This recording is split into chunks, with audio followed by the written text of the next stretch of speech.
before we rose, I was submitting that the bill and clause 5.2a should and could, in principle at least, only be operated in a manner which is compatible with convention rights. As we've seen from Mr McLennan's submissions, the bill provides the framework for the provision of safe access zones and the associated penalties, but they can only be sought and granted if justified in the particular circumstances. Therefore, as I was submitting, it cannot be said that in all or almost all cases, clause 5.2a is only capable of being operated incompatibly with convention rights, and therefore the provision is within the legislative competence of the Assembly or incompatibly in a legally significant number of cases.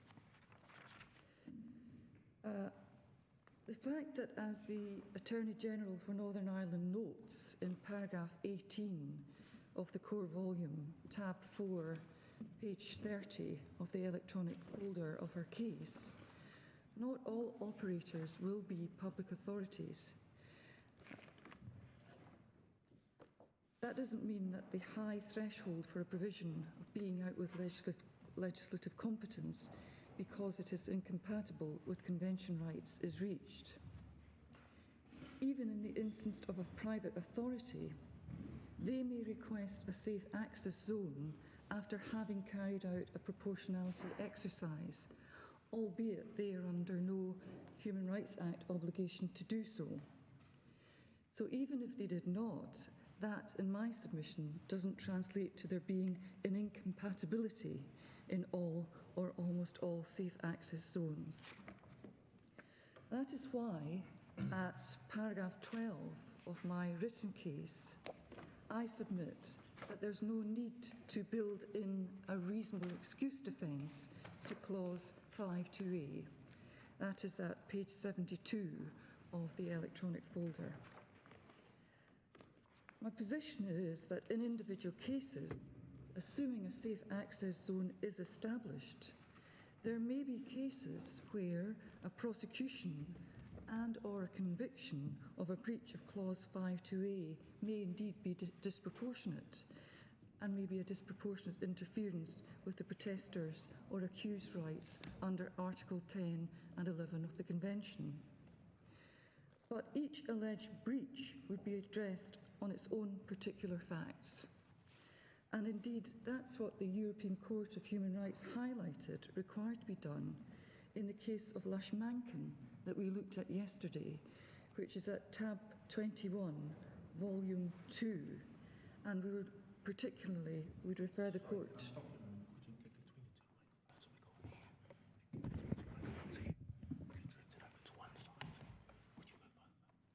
Okay. Thank you. So, I'm sorry about that, my lords, my lady.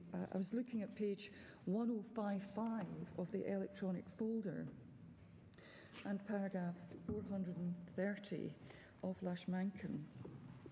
Just before you go there, if I may. So your submission is that even if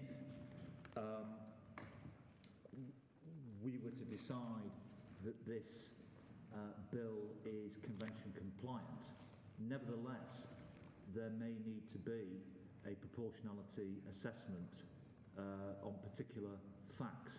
Yes, that's so. Are you able to help us with any examples that you have in mind where that would be so? Yes, so I have thought about that, and I have identified a number of examples where that may be so. Give me one moment. I mean, I wouldn't want to put you out of your stride now, but if at some stage you could help us with that, I would be most grateful. Yes, I can do it now, my lord, if that would be helpful, given that the question is asked now. If you just allow me one moment. Yeah. So I have a number of examples. So, for example, I looked at a situation where a friend or relative who accompanies a woman to the premises who then seeks to influence her may well be able to argue that any criminal prosecution of that act of influencing is disproportionate. For example, this draws on the Northern Ireland debate, where it was argued that a mother may accompany her daughter and try to persuade her to change her mind, and who would then be subject to criminal prosecution. That was the only people subject to criminal prosecution were people other than protected persons. So wouldn't the mother and the friend be a protected person? Yes, but that particular example I'm drawing on might be a mother that wouldn't be invited to accompany. So there might be such a situation where she is not the protected person's requested support. That So might. you're envisaging she might be standing protesting? So I'm not talking about protesting, I'm talking about seeking to influence her not to go ahead and have the abortion. So that might be an example of where a proportionality exercise may be looked at in order to determine. But that person would have to be within the zone. Yes, that's right. So I'm not right. So she may just be standing there by herself. Is that what you mean? She may be. We would need to Right. look at the specific facts Right. of the case. We'd need to look not in the abstract, but in the definite analysis, which is what. Yeah. I can see why in those circumstances it might be oppressive to prosecute the mother, but I can't really see why the mother has stronger Article 10 or 11 rights than anybody else in seeking to. No, I'm not suggesting that, but I was being asked. Wouldn't that have to be the proportionality Yes, balance? that's right. Yes. Well, why is the balance of the conflicting rights struck in a different way for the mother than it would be for a member of the public? I suppose when one looks at the connection that the mother would have with the daughter, and there may be an Article 8 issue in and around that particular relationship. But I was asked the question as to whether or not I could look at examples where the proportionality exercise would be carried out, and that's just one example that throws up some issues that indeed were looked at in the debate before the Northern Ireland Assembly. Another example is, for example, someone is charged with influencing a person who is just attending the premises to obtain information about abortion services for a friend or relative, that person being a protected person within the meaning of Clause 8. It may be that prosecution and conviction would be disproportionate to protect the rights of the friend. Sorry, I didn't catch that. Could you just repeat it? I'm afraid I am having difficulty hearing as well. All right.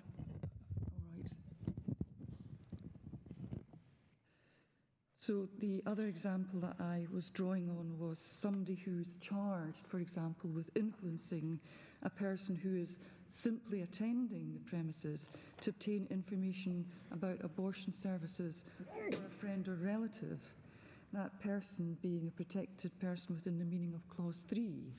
It may be that in that case, prosecution and conviction would be disproportionate to protect the rights of the friend or relative. Another example that I thought about was the uninvited, distraught parent of a teenage girl who may follow her to the protected premises and seek to persuade her not to undergo an abortion. Is that the first example, though? Is that the same? Isn't that an overlap with the first example? It is an overlap, but I'm particularly focusing on the parent of a teenage girl and the particular acute circumstances that may flow from the age of the young woman and the state that she was in and the relationship, the parental relationship that exists in that particular context.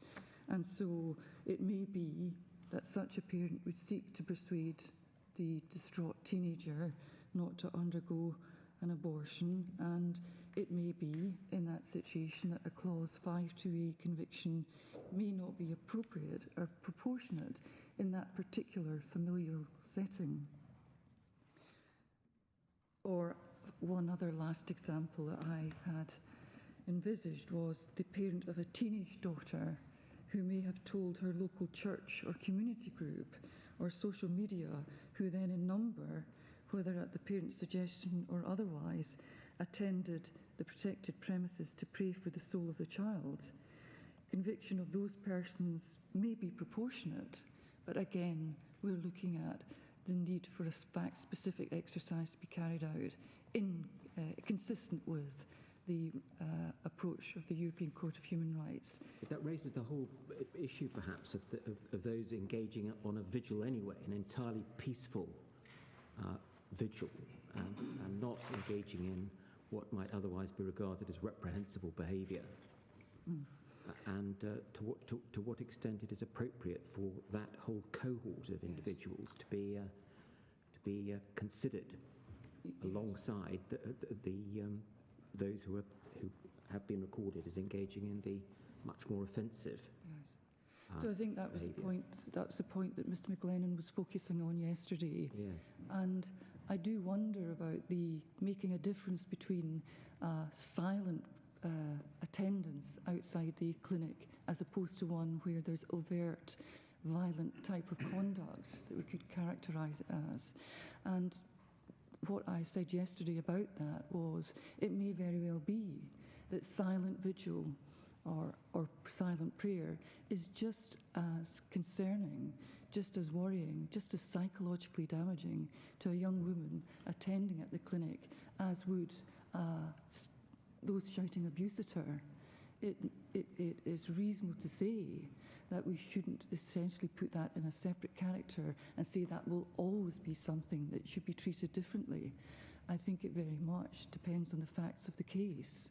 And it may very well be, as I say, that sort of protest, engaging in that way, silent prayer, almost standing in judgment, is far more damaging to the young woman than hurling names and abuse at her. Well, this issue was discussed by the High Court of Australia. Yes. It might be useful if we, at some point, were taken to discussions of these issues by other common law jurisdictions. It's all very well looking at European cases to do with agricultural protests or whatever, but we've got, a decision of the High Court of Australia on the very type of issue we're dealing with is obviously highly relevant. Yes, I think my Lord makes reference to some of the cases that have been referred to in the Commission's intervention, which are particularly helpful in this context. And the Commission make reference to Club Against Edwards at paragraph 40 of their intervention, which is at the electronic folder at page number 71.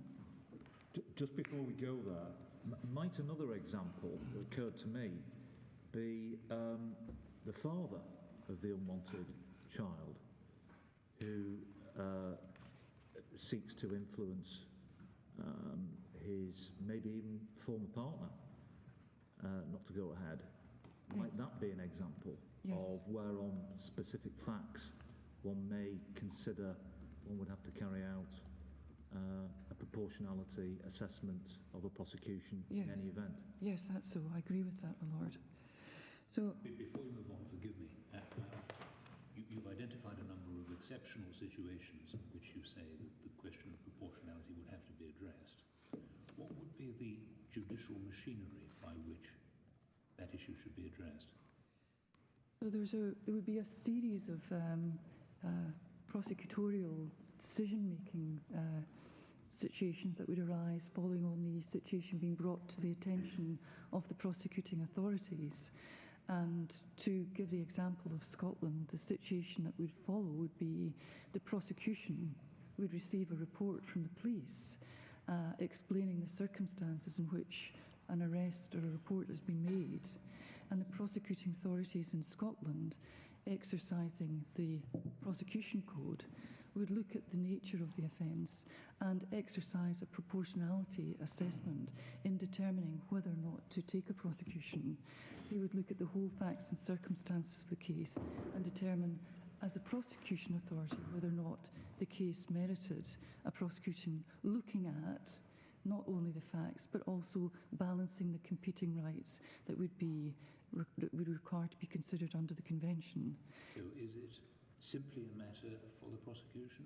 Thereafter, when the case if there's a decision to prosecute and the case is taken to the court, depending on the facts and circumstances of the case, the court may look at the proportionality issues in terms of Articles 8, 10 and 11 before conviction, or on appeal, look at the question of the relevant proportionality in terms of the penalties imposed by the court at first instance. So I see it as an exercise that would be looked at not only pre-prosecution, but during the course of any trial that would be brought before the courts by the judicial.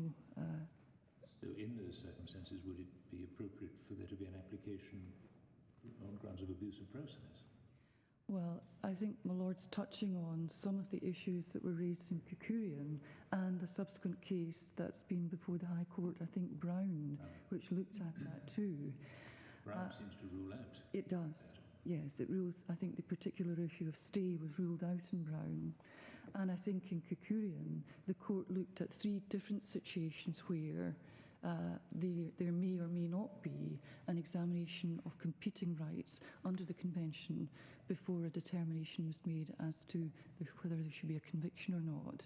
And I'm going to come on and look at whether those 3 particular identified bases that were highlighted in Kukurian by the appeal court, which were whether there's a Ziegler ground, whether the ingredients of the offence are such that it merits conviction, and the conviction of itself demonstrably shows that there need be no concern over competing convention rights because the ingredients of the offence are such that it rules out that balancing exercise.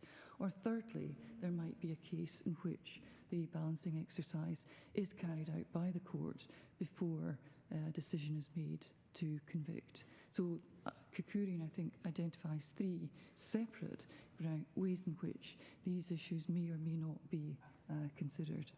Kukurian was a case where there was a provision in the offence for requiring the absence of a lawful excuse. Yes, because it was an aggravated assault, and the particular type of assault, aggravated assault, included some... Aggravated trespass, I think. Yes, aggravated trespass, I'm so sorry. It was an aggravated trespass, and it was the particular content of that crime that meant that the court concluded there was no need to do the Ziegler assessment or any other proportionality assessment. It may be that the question that we have to address has to be considered whether or not there is a provision for lawful excuse. And if it can't be by way of an abuse of process application, I'm puzzled as to how the matter could be brought before the court, a decision. So in a situation where, hope I'm not misunderstanding my Lord is saying that there may be a situation where there's no reasonable excuse defence and the ingredients of the offence are such that demonstrably by committing that offence there is plainly no question of the necessary balancing exercise to be done by reference to competing rights. What's to be done in that situation? Is that... In one of these exceptional situations Yes. that you've identified, how is it to be brought before the court? Is it to be a judicial review of the decision to prosecute? Or is it to be an abuse of process application? Or is there some other machinery by which you can... Well, I would have thought that the way in which that it's looked at is the way in which the court in Kukurian identified as in terms of the third type of analysis, which is that it would have to be a lawful conviction and the court would have to look at the competing rights in order to determine whether or not the conviction that's returned is sound. I can see that in a Kukurian case, but it doesn't work in a non-Kukurian case where there's no provision in the offence for Well, excuse. I would have thought that even when there's no such provision within the offence itself, that the court would be bound to ensure that the convention rights of the accused person are considered, and that in the round, in the decision-making process that would return whether or not there's a conviction or not, the convention rights of an accused person would require to be considered.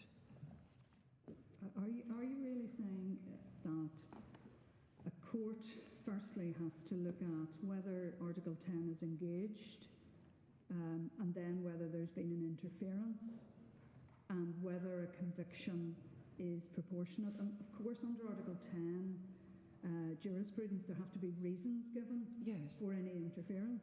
So I think that's right, my lady. But it is something of a freestanding type analysis then, convention-wise, as opposed to looking at it within the prism of lawful excuse, which is... Yes. I think that's what, if I read Lee Brown correctly, that was the approach of the court in Lee Brown. And so the defence, I suppose, could take a plea that the conviction would be unlawful under Section 6 of the Human Rights Act, or the court as a public authority could ask itself the question, and my position is that's exactly what the court should do, is to ask the question. And I think what's interesting to note is that in Kukurian, the court looked at a number of cases where there was no need to address the balancing exercise. And one particular one was a case of Gifford against Her Majesty's Advocate. And that was a case that my Lord Reid and Lord Carloway sat on in the High Court of Justiciary, sitting as the Court of Appeal in Scotland. And in that case, there was a conviction for breach of the peace returned, which by itself, in terms of the definition of breach of the peace, meant that there could never have been the need for the court to carry out the balancing exercise that's required in terms of Article 8, 10 and 11, because the nature of the breach of the peace was such that it was violent and it caused real disturbance and concerned the public. So that is a sort of case where the ingredients of the offence itself means that the court wouldn't be bound to look at these competing issues. And indeed, the appeal in Gifford was against the fact that the sheriff sitting at first instance hadn't given directions for the jury to do that balancing exercise. But the Court of Appeal said there was no need for that because of the nature of the offence of itself. And indeed, in doing so, drew on the European Court of Human Rights Authority of Lucas, which is referred to in the case of Kudryavicius, if I can pronounce it correctly. Kudryavicius. Kuturian. Yes. Sounds like a sneeze. Yes. Maybe it's Kuturian. Okay, thank you very much, my lord. No, I thought you were referring to the Kudryavicius. Kudryavicius. Oh, beg your pardon. Yes. K-U-D. Another difficult one. Yes, it was. Yes. So, You rely on this ability of the magistrate's court to carry out a proportionality assessment at that stage. My understanding is that you rely on that to say that we don't have to be concerned with whether on its face this legislation is within competence, because even if it might look as if it is trying to set a proportionality assessment for all stages subsequent in its implementation, it's not doing that. So we can assume that it's compliant because whatever it says, there will have to be a proportionality assessment at each stage. yes. My difficulty with that is, I'm not sure how that's consistent with the UNCRC case, which does seem to say you do have to look at what the legislation says, because that's the task given to this court under a reference, and not just pass it down to the next stage. And also, if this court doesn't make any assessment of the proportionality, what is it that stops a subsequent defendant in an unexceptional case, a protester saying, you must carry out, magistrate, a proportionality exercise, and I say that this whole legislation is disproportionate, or 100 metres is disproportionate, or there shouldn't be any, there should have been a designated zone. How many of the decisions that would otherwise be going into a proportionality assessment are made by the legislation, do you say, so that it's only in exceptional cases that the magistrate might come to the conclusion that even though the ingredients as they look on the statute are made out, that it's nonetheless not proportionate to convict? So I'm not sure if I would say it would be an exceptional case. All that I would say is that what's required is the court to undertake what's necessary in terms of their obligations under the Human Rights Act, and to consider whether or not the interference that has been undergone by virtue of the prosecution is an interference that's justified. There's a distinction, a very important distinction to draw between this particular case and the UNCRC case. And I think yesterday I was making the point that in the UNCRC case, the issue was the question of an impugned provision clearly relating to a reserved matter. We are not dealing with this issue here. This is not clearly a reserved matter. This is a situation where the Northern Ireland Assembly have brought forward a statutory offence in respect of which the terms are clear, which is if you are in a safe zone, which is properly delineated under reference to the way in which the zone has been constructed and approved, and you do certain acts, you will be exposed to the possibility of criminal prosecution. And it might be that you have a defence to that, and the defence will be, as I understand the point my lady's making, that there's been an unlawful interference with the protester rights, and the question is for the court, has there been an interference that's not justified in law? And I have to say that in many cases, that's just the sort of exercise that is carried out by the courts in these types of cases. So you say that even in a case which appears on its face to fall absolutely within the terms of the legislation, every magistrate would have to deal with a defence raised by the protester to say this legislation is incompatible with the convention, 100 metres is too large an area, the wording of the legislation is too broad? Well, one would have thought that the terms of the legislation are clear, and that the issue would simply be the question of the proportionality of the interference. The legislation on the face of it is clear. If you go into a zone that's delineated and you do certain acts, you will be exposed to the possibility of a prosecution. There may be some circumstances where the proportionality exercise that's carried out results in the decision being made that it wasn't a necessary or justified interference. But there will be circumstances where the actions of the protester will contain such an ingredient and be of such a nature that that proportionality exercise doesn't need to be carried out. And that's in line with what the case of Gifford has demonstrated, and in line with authority tracing back to Lucas that I referred to. I find it very difficult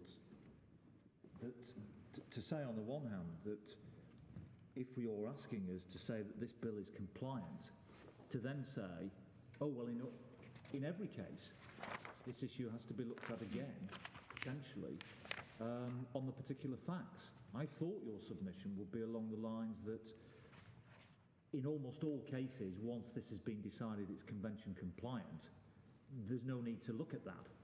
It would be in rare exceptional cases where one would have to consider particularly odd facts that would require a proportionality analysis.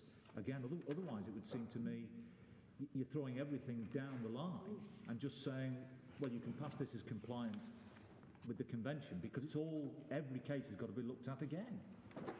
That can't be your submission, is it, or is it? Well, my position is that the legislation, I think my first position was the legislation is clear.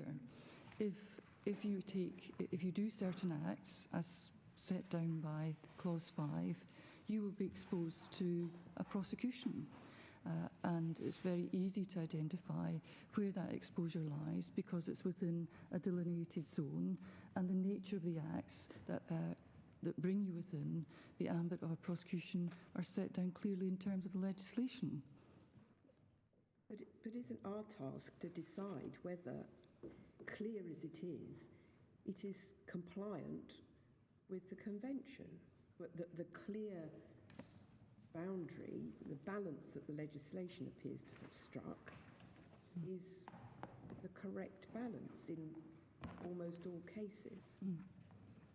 Well, that is my fundamental position, and I think I've made that clear yesterday. But there may be cases in which the balancing exercise in terms of the competing rights have to be carried out. You can't exclude that absolutely. No, but it's the extent of the cases that you argue would fall within that. I mean, you're not suggesting, are you, that somebody who is right bang in the centre of this bill, that is somebody who is standing within the 100 metres and is intending or recklessly influencing a person going into the clinic, are you suggesting that that person, when charged and brought before the court, is able to say, well, I'm going to raise a proportionality defence in any event here because my circumstances are peculiar? Well, I think that each case has to be decided on its facts, and the point that the cases from Europe make is that you can't deal with these issues in abstract, but there'll be very obvious examples, just as in the breach of the peace case, where the circumstances are such that the offence demonstrably means that there should be no balancing exercise carried out in terms of competing rights, because the circumstances of the case are so obvious that the conviction flows. So I think I have said from the outset that this is a challenge not in the same way that the challenge was raised in the UNCRC case. It's something very different. And the test is whether or not I'll just get the actual wording again, whether the clause is or is almost always incompatible with convention rights. And I think someone in the position that my Lord Borough says, someone is 90 metres from the clinic and they are protesting and trying to influence and holding up placards, and they're prosecuted in the magistrate's court, and they say, I have a proportionality defence because it would only be proportionate to stop protesters being 60 metres away from the clinic, and to try and stop me when I was 90 metres away from the clinic was disproportionate interference with my right to protest. Now, in that example, do you say that the magistrate has to decide, is the 100-metre limit proportionate, or do you say that is decided by the legislation? I say that in that particular example, it's decided by the legislation, because it's clear when one looks at the way in which the legislation has been passed and the evidence base for that the decision has been made by the legislature that should be the appropriate extent of the zone, and the decision of the legislature is sound because of the way in which the issues were examined before the Assembly and the evidence base that was put before the Assembly from the number of relevant bodies that gave evidence and the information that was made available to those voting on the bill. So the terms of the legislation itself, if you were to look at, for example, where it is that the line is drawn, is very obviously legislation that's been passed, and it's legislation that conforms with the necessary convention issues that were considered by the Assembly at the time that the legislation was passed.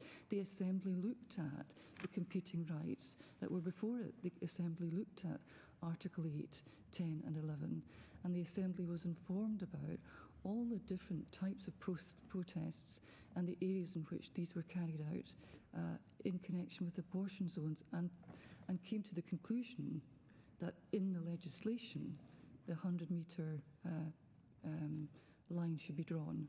Other legislators have looked at different areas. We looked at 150 metres. But that's not to say that that legislation is of itself challengeable in terms of convention issues. But may I ask about the extent of the zone? Because you've mentioned 100 metres. We know that it can be extended by a further 150 metres, Yes. Making a total of 250 metres simply on request. How is the proportionality of that to be assessed in the context of the submissions that you're making, or is that something that would not be routinely considered in the exercise that you're describing to us? Well, I suppose that we go back to the bill and the way in which the exercise has been identified as the situation in which the application for the zone requires to be made. Almost always it will be a public authority who's making the application to the health department for the particular zone that's necessary in their case. And they are bound by their responsibilities under the Human Rights Act to act in accordance with that. And one would therefore be legitimately entitled to say the exercise that they carry out will take on board all the necessary and relevant considerations under the competing rights that different people have for accessing or being near these clinics. So first and foremost, the application will be made by a public authority with the duties that they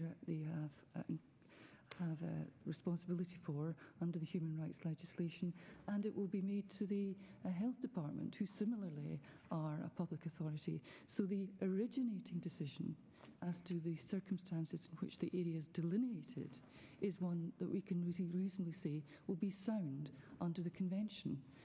And thereafter, we know that the basis on which the legislature have passed the legislation has been one in respect of which competing rights under the convention have been looked at, and the legislature have identified the relevant zones. So one can assume, as I understand your submission, that whether it's a public authority or not, when the request is made, yes, the decision whether or not to accede to it will have been made by a public authority.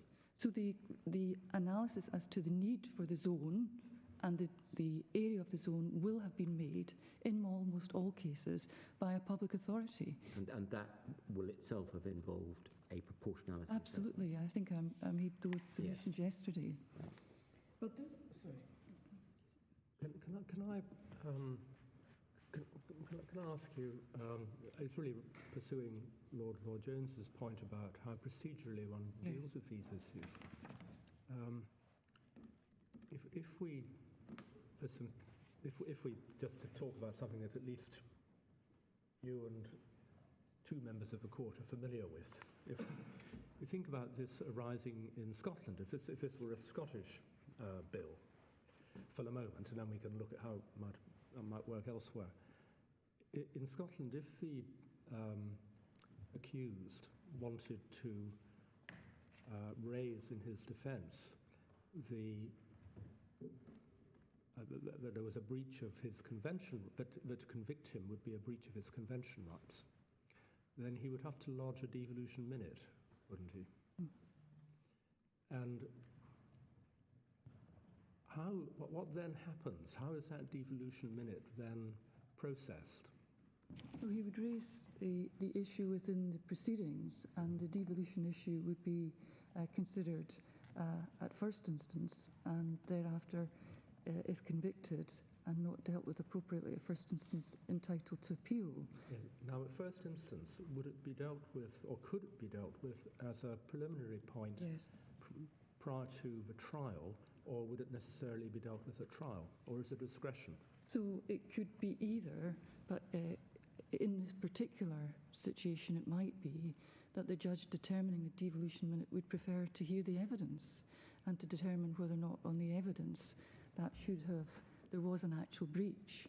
And often devolution issues are left over to the end of a trial, such as, for example, where there's been a delay in proceedings and there's a question as to whether or not the trial has been fair because of the absence of a certain piece of evidence. Yeah. Often it's not possible to make a decision on that issue until the judge has been properly informed as to all of the evidence available in the case and the impact of the evidence that's missing. So it could be both. If Ziegler is correct, then it seems to envisage that a great deal of evidence might be led, for example, about the reasons why people protest about abortion, the strength of feelings that the accused has about it, the level of his or her commitment to the cause, and so forth. Or, in other cases, it might be, or for example, an examination of the history of Bristol's involvement in the slave trade, or whatever it is, or Glasgow's involvement in the slave trade, whatever it is. So you could have a substantial body of evidence being led in support of this devolution minute. So, would it be possible for the judge, or the sheriff, if it's in the sheriff court, to deal with it on the basis of taking the case as put at its highest, without having to hear the evidence about it, or would he have to, if need be, spend several days hearing evidence, which I suppose he could do at a separate hearing before the trial, could he? Suppose the first thing that the judge hearing the matter would be concerned with is to understand what the competing rights were in the case. And the legislation has been brought into place in order to protect the Article 8 rights of a woman who is exercising their personal choice to have an abortion. And the question that would be asked is, well, are the convention rights actually engaged of the accused? Is Article 9, 10 and 11 actually engaged? And are they engaged in circumstances where the action by the accused is simply to target a woman going to an abortion clinic to get her to change her mind about having abortion? Is that actually an issue that falls under Articles 9, 10 and 11? So the question would be, are the convention rights of the accused engaged, first and foremost? I think I will come on a little later to really question that in the circumstances that we're dealing with here. Yeah. But thereafter, the exercise that the trial judge would be looking at is just to examine the competing rights and determining whether or not there's been a lawful or unlawful interference. I'm not sure that we would need to have all of the exercise carried out that my lords referred to in terms of looking at the evidence, looking at the history of abortion campaigns and the right of somebody to challenge the law in and around the legality of abortion. That's something different to the issue at large in the trials that would be before the court. They would be about the decision to enter a safe access zone and to conduct themselves in a particular way that may or may not engage their rights under the convention. So am I right in understanding that your response is effectively that the judge, in order to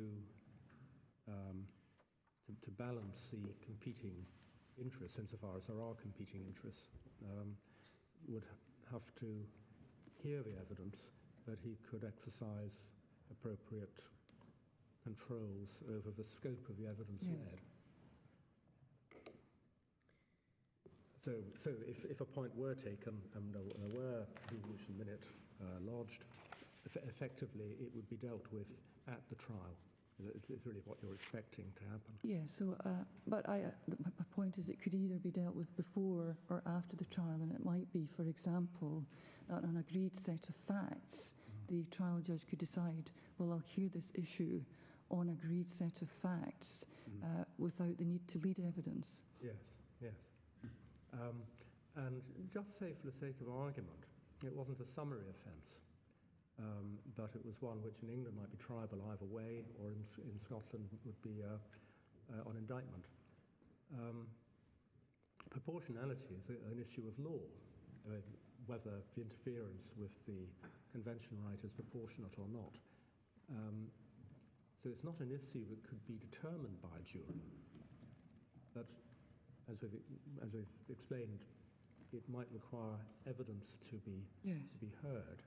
So how would it? There would again be a devolution minute. How would it be handled in the course of the of proceedings on indictment? So I think I'm not. I'm just trying to remember whether or not it would be a devolution minute or a compatibility issue. Oh yes. Yes. Yes. I think it's compatibility issues now. Yes, I'm afraid there since after my time it didn't. Yes, and I think that if it's on indictment, and there's it would be an issue heard in the High Court, or at sheriff and jury level. Lord Carlowy will know this better than me, my lord, but the situation as I understand it is if it's a trial in the High Court, the decision will be made by a judge at the High Court level, and that is appealable to the High Court as a compatibility issue. And on a compatibility issue, there is a right of appeal to the Supreme Court over the issue. But if the case is tried at sheriff level, sheriff and jury level, I think that there's not a right of appeal to the there's a possibility that the case can be referred to the Court of Appeal, and a possibility of a compatibility issue being appealed to the Supreme Court. A right to appeal to the Supreme Court on a compatibility issue only arises where there's been a decision of 3 members of the Appeal Court on the matter. Yeah. I think I'm right, Lord in the High Carlowy Court, would the issue be again dealt with? In practice, would you expect the issue to be dealt with as part of a trial rather than pre-trial? Well, it could be both, but the best way to deal with it would be pre-trial, I would have thought. Yeah. Well, if the Crown were faced with intimation that the defence were going to lead evidence of the nature of the disproportionality of the prosecution or whatever, then it would probably actually be the Crown that took objection, took a preliminary issue minute in relation to the evidence, and it would be heard in the High Court at a preliminary hearing or in the Sheriff Court at a first diet, and it would be a matter for the Sheriff or the Judge to decide how that was going to be dealt with, whether any evidence was required or not. But on the face of things, and just following on from what the President is saying, this is not on the face of it a matter which you could ever leave to a jury. That's the issue. Yes. But from what you're saying, it might be. Yeah. And if so, how do they resolve it? Yeah. Well, yes. I mean, it can't be an issue for a jury, can it? Because juries don't decide issues of law. That's what I didn't mean that it would be a compatibility issue that would either be decided pre-trial on the basis of an agreed set of facts or after evidence had been heard, but it would be by the judge. I wasn't suggesting it would be by the jury.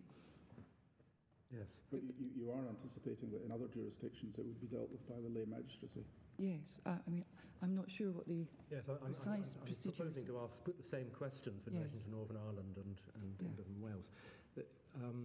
So when I asked you about summary procedure and I spoke about devolution minutes, was that also a mistake on my part? I think they are about compatibility issues. Yes, so I can't remember when it was that the law changed, but it changed in order to ensure that the compatibility issues would be referred from the High Court here. Yes. And I think that was to resolve a lot of issues over backlogs of challenges and unnecessary administrative issues that were being raised. Yes. But there is a process whereby compatibility issues can be referred to the High Court from sheriff level, as I recall. I'll get the precise statutory provisions. I was being shown the provisions here, but I can give the precise framework in a written document to the court. Yes, and the compatibility issue would always have to be decided by a judge, wouldn't it? I mean, absolutely. I was never suggesting that the legal issue would be one determined by a jury, and that's why I used the example of the question of a fair trial in the absence, in a circumstance of delay, and in the absence of a particular piece of evidence. The judge often would deal with a delay challenge post the hearing of all the evidence. Yes, yes. Miles, do you see this process being accommodated within the existing system? Is it going to cause real practical problems or not? No, I don't see. It's not. We wouldn't need to develop a new procedure. The procedure is there in order to deal with. In terms of the time and the complexity involved, would that create problems? It wouldn't, because of the way in which our legislative framework deals with compatibility issues. And there was, I'm not sure of the date of it, there was a very recent analysis of all of these issues undertaken, I think, by Lord Carloway and indeed Lord Reid in a report. And I'll be able to get all of the background to that and the existing legal framework produced in a document relatively quickly.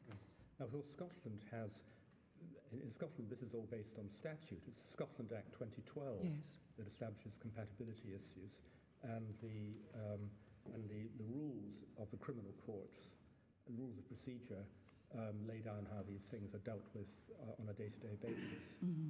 What we don't know at the moment is whether there are any analogous rules for Northern Ireland. Yes. Yeah.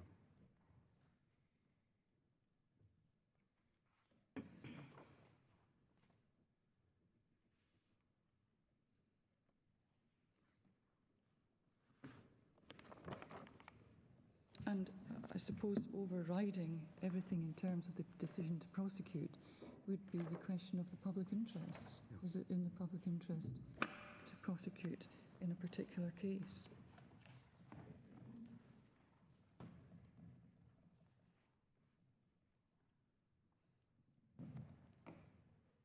I think the authority that I was referring to was a case of Lushmankin at page 1055, paragraph 430, and that is a case in which the court, the Strasbourg court, indicated that which I'm saying, which is any case requires to be examined on its facts, and review of the law in practice should not be done in the abstract. So I say that it cannot be said at this stage of an ab ante challenge to the legislative competence of Clause 5.2a that it could never operate compatibly with convention rights. The submission in my written case at paragraph 12 and also paragraph 16 are in the context of legislative competence, and there may well be individual cases where a clause 5.2 offence would be disproportionate, but these would be cases that would fall out with the norm, as I would see it, because the nature of the offence is such that it's drawn clearly and it's very obvious the circumstances in which an individual is exposed to the possibility of prosecution. And I was going to deal at this stage with the justice intervention, and the justice intervention is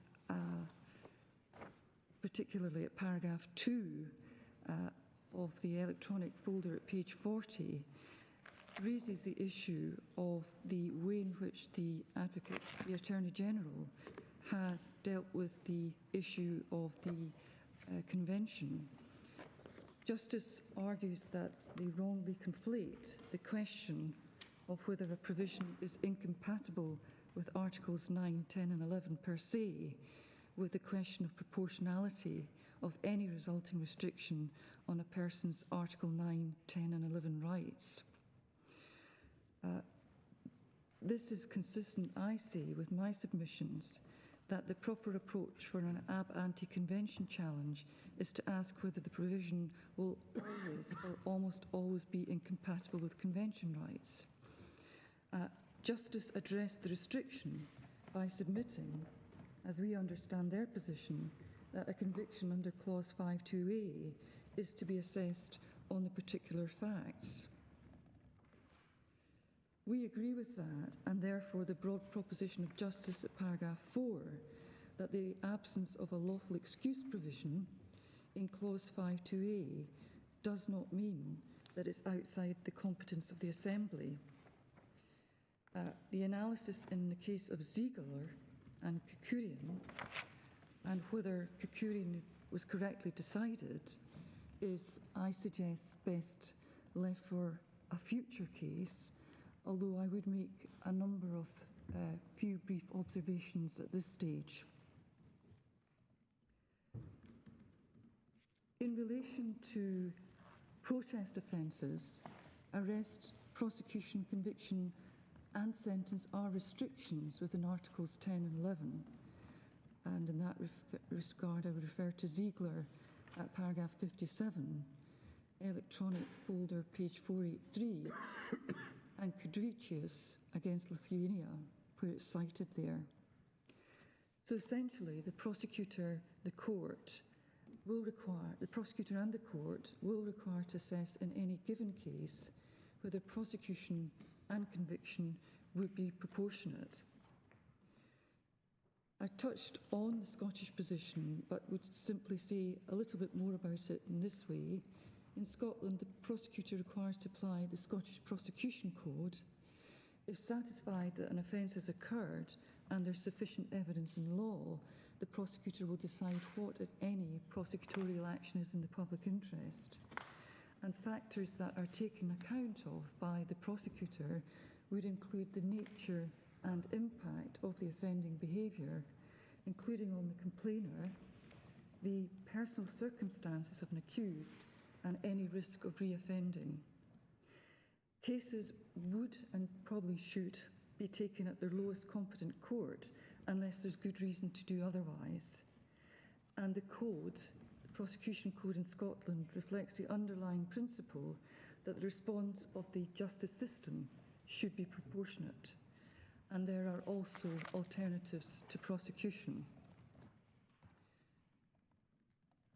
Public order cases engaging Articles 10 and 11 rights might be considered in three broad categories, and I note that they may not necessarily be distinct. And in saying this, I draw on the case of Kekurian at paragraph 57 in the electronic folder at page 442, where it cites James against the DPP and two categories of public order offences at paragraph 58 and paragraph 61, citing the case of Gifford that I've referred to, a breach of the peace case. Dealing with the Ziegler cases, I would say that these are cases where the offence is subject to a reasonable or lawful excuse exception. In this category of case, the proportionality assessment is built into the offence, and Ziegler was, of course, concerned with Section 137 of the 1980 Act, which was an offence under the Highways Act, which was subject to a lawful excuse defence, and therefore fell into the first category of public order offences. The Supreme Court there held that Section 137 should be interpreted compatibly with Articles 10 and 11 in cases where the availability of the lawful excuse defence depended on the proportionality assessment that was being made. So that's the first category. The second is where the ingredients of the offence allow themselves for the assessment of proportionality. And essentially that is in cases where once the specific ingredients had been proved, the accused conduct had gone beyond what could be regarded as reasonable in the exercise of convention rights.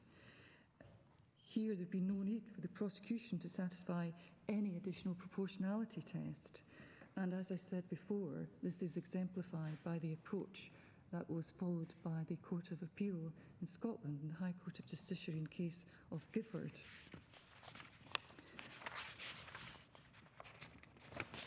Drawing on the case of Lucas, and this Scottish case is cited in Gifford, the Lord Reid, sitting along with Lord Carlyle and Lord Wheatley, Can you give us the electronic page for Gifford? Gifford's not in the bundle, it's referred to in the case of Kukurian, and I can provide a copy of Gifford, my lord, later today. Where is it in Kukurian? Oh, there it is, paragraph 61. Paragraph 61.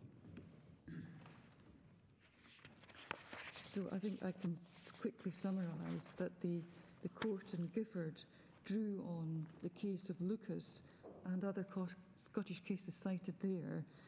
Lucas was Caroline Lucas, now That's an MP, blocking the road to Faslane. Faslane, that's right. And she was convicted, I think, of a breach of the peace. She was, yes. And her complaint to Strasbourg was, if memory serves, dismissed as manifestly unreasonable. Yes, that's exactly As so. manifestly ill-founded.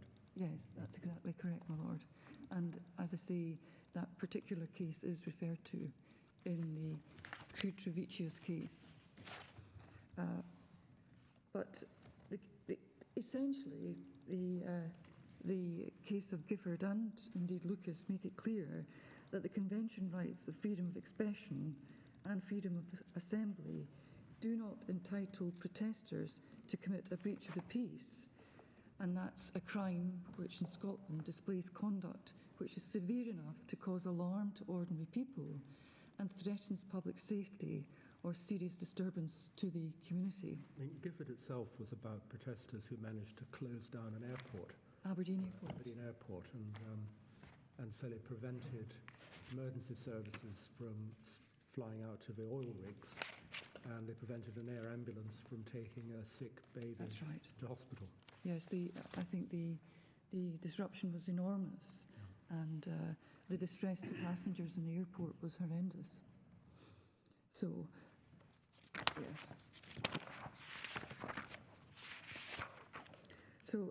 So that's the case where ingredients of the offence of themselves allow for the assessment of proportionality. And then the third group, those cases where proportionality is not built in, either through an express defence or the ingredients of the offence, but where the conviction in all these circumstances wouldn't be convention compatible, and that's particularly referred to at paragraph 70 of Kukurian.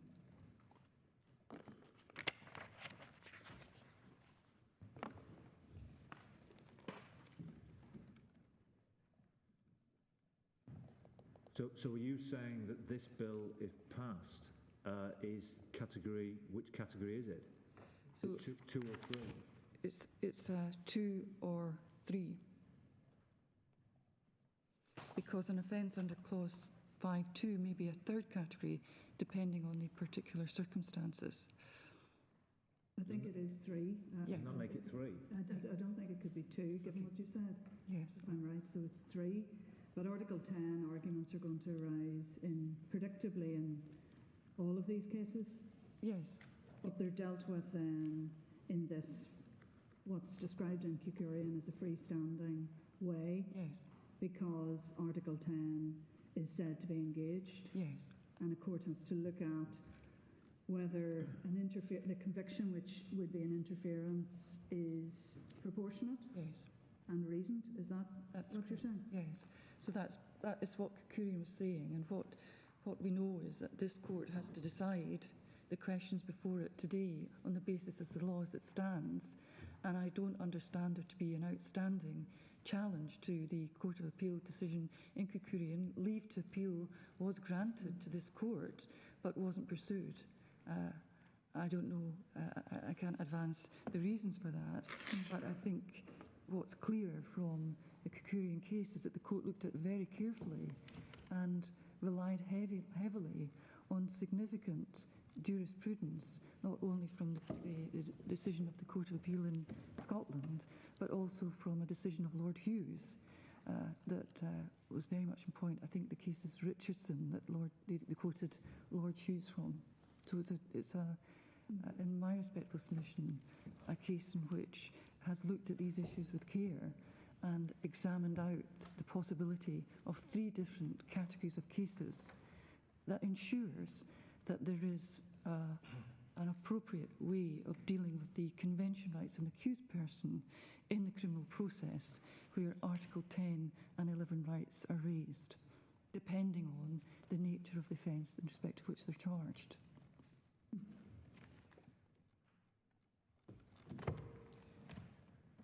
So I'm just looking at the time. I hope to be a little shorter. Yes, we've taken up a lot of your time with questions, but it seemed to us to be necessary. Yes, thank you. So you haven't, as it were, lost out on time.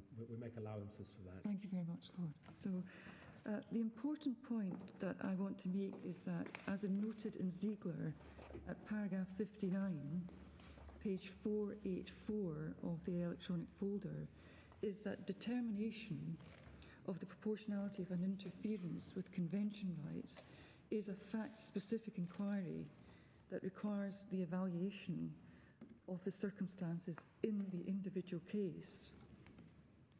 And this dicta really is at the heart of my submission on legislative competence. The assessment of each case being fact-specific, it cannot be said that Clause 5.2a will operate in all or almost all cases incompatibly with convention rights, or, as formulated in McLaughlin's analysis, incompatibly in a legally significant number of cases. You see in paragraph 60, the second sentence. Paragraph 60 of Ziegler, my lord. Yes.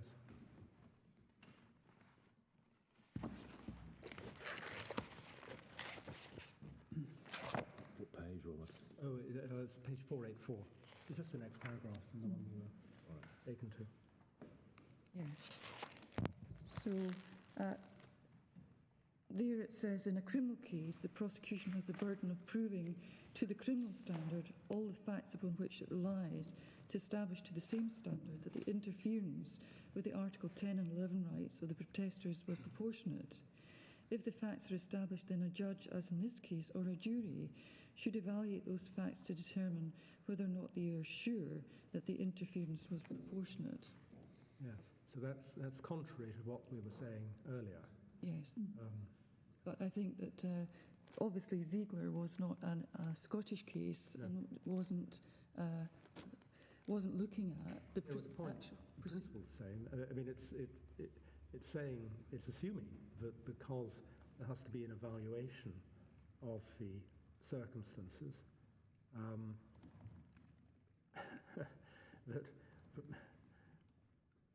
that determining whether an interference is proportionate is something that should be determined by a jury. Well, I think my lord was making the point that it was a legal issue. Well, that's certainly my understanding. Yes. And I'm just wondering the extent to which there were submissions in and around the process by which these issues would be resolved. But in Scotland, I think we've touched on the process whereby compatibility issues are raised in the trial process, and it would be that there would be a compatibility issue raised by the defence as to whether or not the prosecution in Scotland taken by the Lord Advocate in the role as a public authority was convention compliant. Yeah. Yeah, thank you.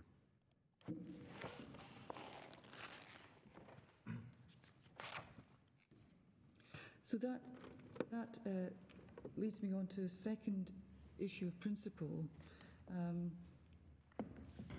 This chapter of my submission overlaps with the first, and that is the question of the qualification required under the Human Rights Act on obligations imposed on a devolved legislature,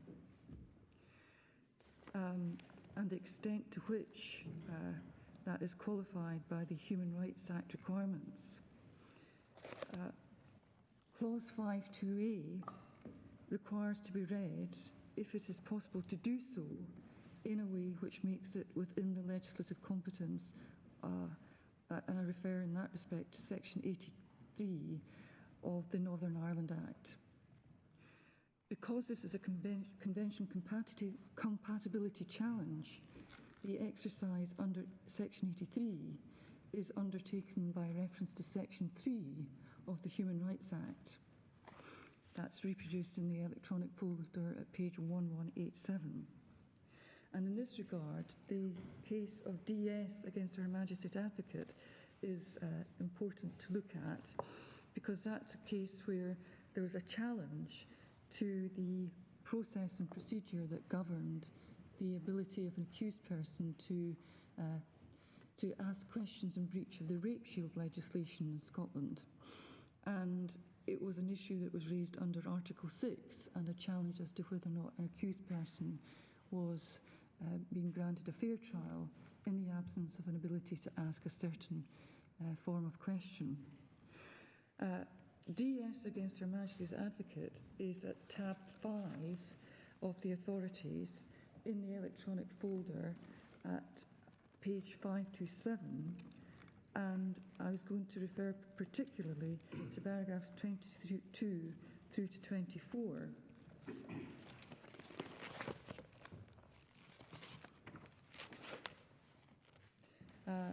So the case itself starts at page 515 of the electronic folder, and the paragraph that is particularly apposite in this case is paragraph 24 on page number 527. At paragraph 24, it says that it is otherwise in the case of convention rights. The proper starting point is to construe the legislation as directed by Section 3.1 of the Human Rights Act. If it passes this test, so far as the convention rights are concerned, it will be within competence. The obligation to construe a provision in an Act of the Scottish Parliament, so far as it's possible to do so in a way that's compatible with the convention rights, is a strong one. The court must prefer compatibility to incompatibility. This enables it to look closely at the legislation to see if it can be explained and operated in a way that's compatible, and if it's not, how it can be construed so as to make it so. And in the same vein, the authority of Salveson against Riddle supports that approach to the Section 3 of the Human Rights Act, and we make reference to Salveson against Riddle, which is at paragraph 46 in our written case, and in particular I'd refer to the authorities at tab 11, and the page in the electronic folder that's relevant for Salveson against Riddle is page 713. So as I've already submitted, it is unlawful for a public authority to act in a way that's incompatible with a convention right. That's Section 1 of the Human Rights Act. The obligation under Section 1 doesn't apply if a public authority is required by primary legislation to act otherwise. And that's, of course, Section 6.2a, which is at page 1188 of the electronic folder. Primary legislation is defined in Section 21 of the Act. which is at page 1190 of the electronic folder, and doesn't include an act of the Assembly. Such acts are specifically included within the definition of subordinate legislation. The Northern Ireland Department of Health is a public authority and remains under the Section 6 Human Rights Act duty, regardless of what obligations are imposed upon it by the Northern Ireland Assembly in secondary or subordinate legislation. In other words, if the Assembly's Act be provided that a public authority must do a certain act, that apparently absolute obligation is subject to the Section 6 Human Rights Act duty. And Section 1 of the Human Rights Act provides that so far as is possible to do so, primary legislation and secondary legislation must be read and given an effect to in a way which is compatible with convention rights. But if your argument's right, I don't see how this court could ever find that legislation referred to it by the Attorney General was incompatible, because the answer would be, well, if it's incompatible, when it comes to be applied, the public bodies applying it will have to comply with their duty under the Human Rights Act. So what is the point then of having this reference procedure? The reference procedure applies to questions in and around, for example, legislative competence. That is whether or not a decision to pass an act by the Northern Ireland Assembly is a provision that they're allowed to pass under the devolved settlement. So there may very well be issues in and around compatibility that are referable by reference to these issues, such as whether or not there was a bill that it was competent for the Assembly to pass. But it is competent to pass it if you're right that, I think what you're saying is that it is competent to pass it even if on its face it looks incompatible, because it will not be applied by the public bodies that appear to be tasked with applying it in accordance with its terms. So my point of making this, your point the reason that I make reference to this particular issue is because of the challenge that was made by Mr McLennan over the statutory provisions that said that the Department of Health must register the abortion service and it must register the safe zone. The point is that within the ambit of the responsibilities of the Department of Health, they have to act compatibly with convention rights. Don't we have to address this legislation and our task under the reference on the assumption that they will do what they're required by the legislation to do? I think it's what they're required by law to do. So by law, the subordinate legislation has to be read in accordance with So suppose the legislation said it was the safe zone is within 1 mile, say, of a clinic, and the attorney referred it and said, well, 1 mile is clearly disproportionate, it's clearly incompatible. You would say, no, it is compatible because, in fact, the Department of Health will never make a safe zone because that would always be disproportionate. I would respectfully say, Melita, these are issues that are being conflated. The point is the legislation has been passed by the Assembly on the basis of a proper assessment of the evidence base before it, which was that there were competing rights that required to be protected in the sense that the Article 8 rights of individual women were being challenged day and day. I understand those arguments, but... And so the legislation itself is compatible within the bounds in which public authorities have to adhere to the responsibilities under the legislation. They have to take on their duties under the Human Rights Act, and for subordinate legislation, they have to do that so far as possible to do so in a way that's compatible with convention rights. So if one's looking at the question of the competence of this bill and the way in which it's to be operated, one has to understand the legislative framework that the public authorities responsible for delivering it are operating under, and they too are required to ensure that they operate in a way that's convention compliant.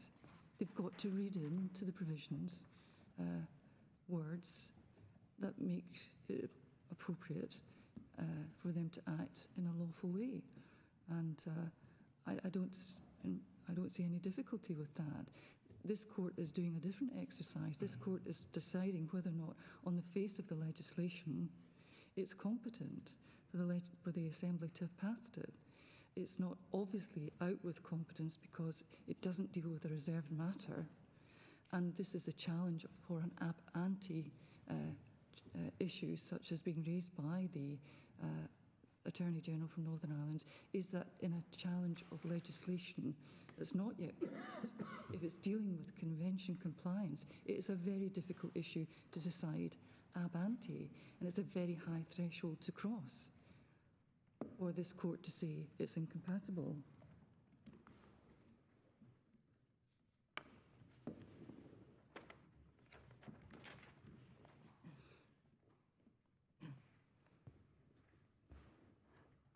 And so if indeed the public authority who are looking at the delineation of the zone identify that a 1 mile limit is appropriate, and that on the face of it is incompatible with section 3,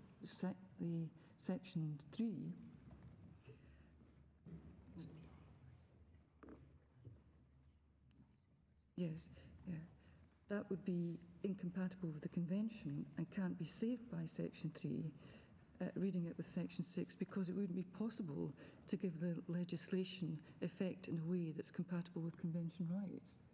But it is the point that we're making here is this is an ab ante challenge, and the issues before the court are ones that are very clear, which is it the case that on the legislation that's before it, that this will be a piece of legislation that will mean in all or most cases it won't be convention compliant? You just simply can't say that.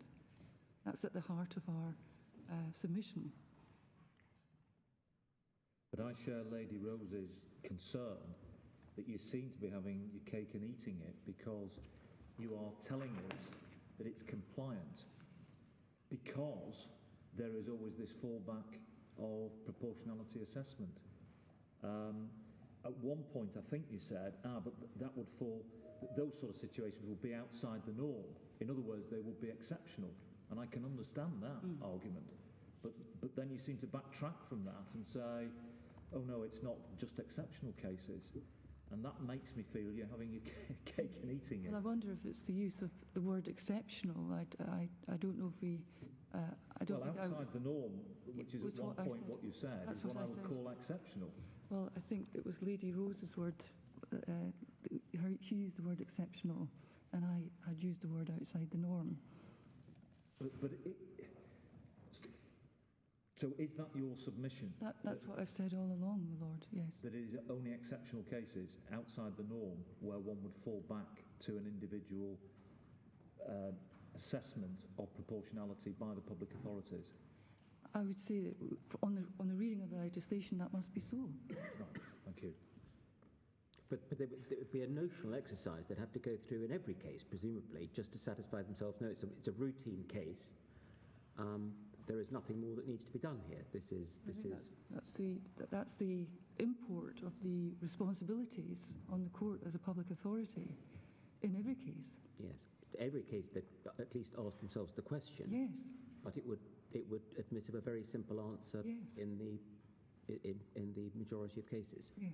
The difficulty, though, with it being a simple answer is it an answer which is challengeable by way of judicial review of the clinic, assuming it's a public body, and then the Department of Health? Because my concern is that the way you see this rolling out, this legislation, may be very different from what the Assembly envisaged, because you seem to see the clinic, assuming it's a public body, making a proportionality assessment in deciding whether to notify the clinic to get a safe zone.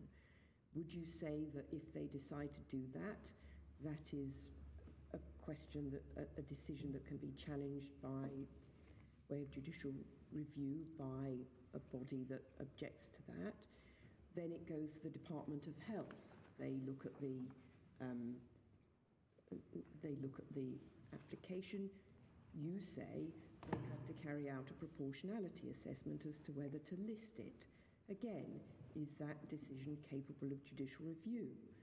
If it then it's listed, then every time there's someone prosecuted, the magistrate has to carry out a proportionality assessment with the consequences that my Lord Reed suggested. Now, is that what you see happening?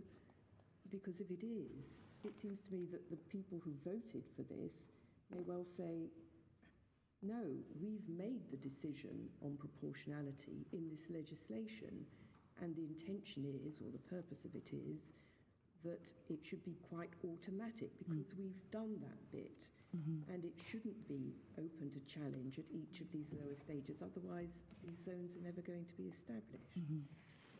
Well, the public authorities who are making these decisions have obligations to make their decisions by reference to their duties under human rights legislation, and every decision of a public authority has to be compliant with the human rights legislation.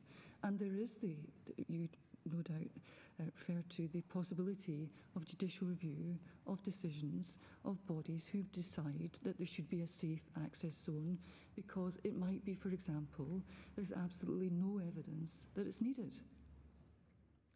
Right, so then it's the role of this court to say that because there are going to be all those decisions which are capable of judicial review in individual circumstances, then the legislation is compatible and we don't need to say anything about our view of whether it's on its face looks proportionate, or is the role of this court to say our view is that it is proportionate, assuming it is intended to operate as the attorney suggests, and give some guidance to how these decisions should be made?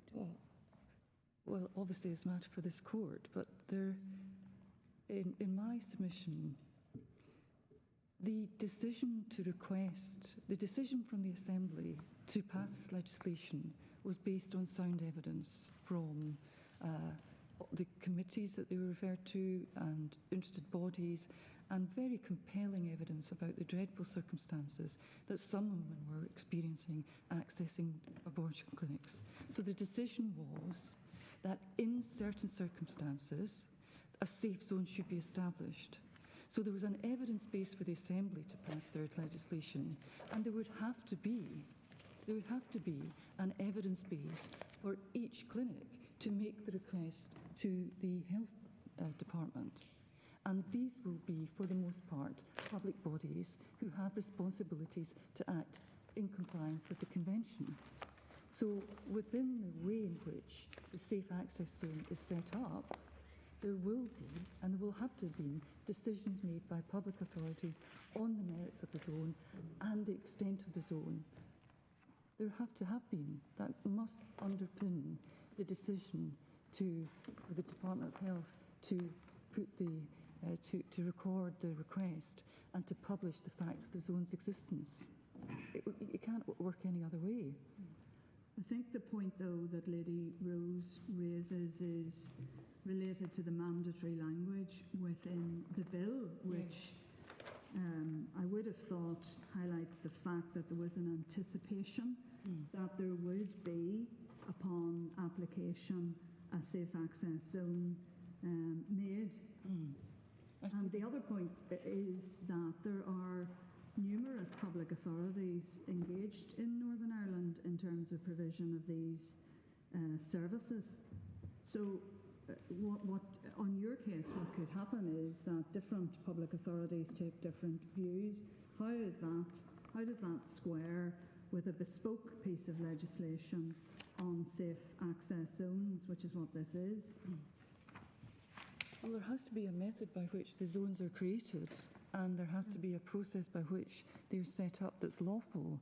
And albeit the language in the section that we're looking at is that they shall record the zone and publish it, the Department of Health, it's only appropriate to point out that the legislation that exists under the Human Rights Act requires an interpretation of subordinate legislation in the way that it does. And we've looked at DS, and we've looked at Salveson against Riddle. And it might be that there are problems in and around the creation of the safe zone and challenges over its very existence. But once it's in place, and in place lawfully, the legislation is clear as to what would be wrong for an individual to go into that place and to act in a particular way. There has to be a process that means that the zone comes into existence, and it has to be lawful. There are decisions of public authorities that are challengeable in and around all of that. But that doesn't mean to say that the terms of the clause that has set down the criminal provision that we're looking at is incompatible, and one that's not competent for the Assembly to have passed in this ab ante challenge. We've seen in this court in other contexts how in Northern Ireland judicial review can be employed to paralyse public services. And I think there's a risk that we could render this legislation a dead letter if we effectively say that everything is up for grabs. Well, I suppose then that it's really for this court, and the court can reject my position on the need for a proportionality assessment, of course, and adopt the approach that the Human Rights Commission have adopted in their submission in relation to the legislation of itself, having cast the correct, proportionate assessment. I think if we look at the Commission's position at paragraph 25 of their intervention, which is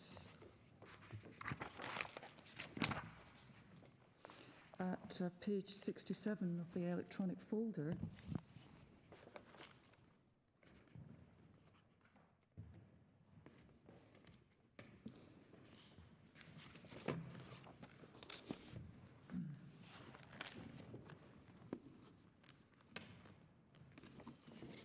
The Commission's position is that, first of all, on page 67, 25A, the establishment and size of safe access zones are matters that will be determined on a case-by-case basis in order to ensure compatibility with convention rights. Duration will be subject to a continuing assessment for compliance with ECHR rights pursuant to the Section 1 Human Rights Act 1998 duty. This for the reasons set out above. The AGNI's case is therefore wrong on these issues. The offence contained within Clause 5.2a of the Bill contains no reasonable excuse defence. In the specific circumstances of the Bill, the balance between competing rights has been struck by the Assembly. No further proportionate analysis, whether by constables exercising powers under Clause 6 of the Bill, prosecuting authorities or the courts, is permitted. Alternatively, the Bill would still be compatible with the ECHR if a further proportionality analysis was necessary.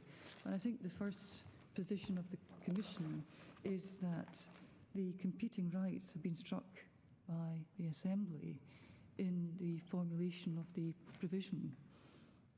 And that's certainly consistent with, a legal analysis underpins that approach, is certainly consistent with the way in which the court looked at issues in the Kukurian case. Well, if that's right, that applies to all cases? Yeah. And does that not rather make Mr. McGlennan's point in terms of the ab ante challenge test? Yes, well, that's why I don't agree with it. Right. And that's why I do see that they have an alternative position. The alternative position is your position? Yes, absolutely. But isn't there an alternative position, which is their position, that it is struck by the legislation, but that, unlike what the attorney says, it is proportionate. Yes, so I think that I think what was being said is that well, that's right. The point that was being made by the attorney was that it wasn't proportionate, but underpinning all of the submissions that I am making and the Commission and indeed Justice is that it is proportionate. And what the Assembly's done is... Is it proportionate only because you say there are all these other levels at which this assessment will be carried out, or do you also say, even if the attorney is right that the legislation means what it appears to say and it's supposed to be an automatic notification and listing and creation of the zone, that it nonetheless is the balance has been struck by the legislature in the right place? So I think if you read our written submission, we have approached it on that way. But I think my position today is that there would be, in some cases, the need for proportionality assessment. And I think I'm just repeating myself now about the stage at which this issue has been brought before the court, which is ab ante, makes it difficult. And it's a very high hurdle that has to be crossed before the decision is made that is not within the competence of the Assembly.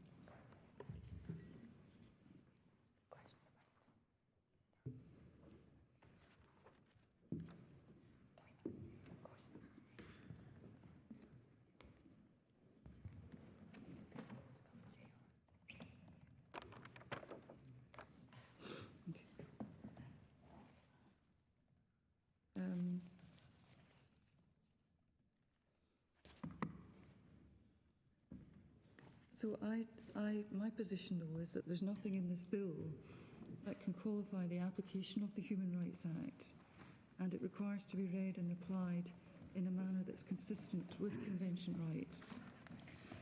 The practical result being that the establishment of a safe access zone and the associated penalties is not automatic. By comparison, I point out the attorney's position at paragraph 61 at page 46 of the notes, of his written case rather, which relate to the core features of the bill. The fourth being that the restrictions take effect automatically by virtue of notification to the Department of Health and are not applied on a case-by-case basis in response to perceived risks. In that regard, I also refer to paragraph 15 of the attorney's written case at pages 29 to 30.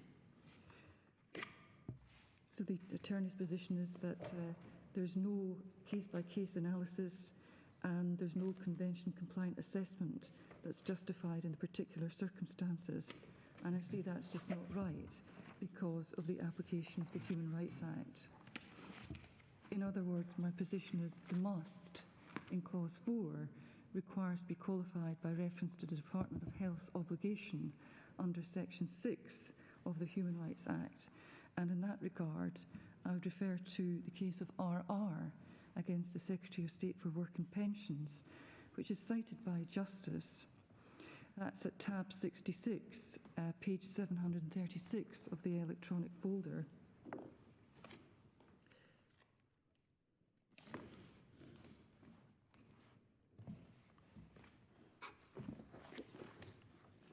And in particular, I'd refer to paragraph 29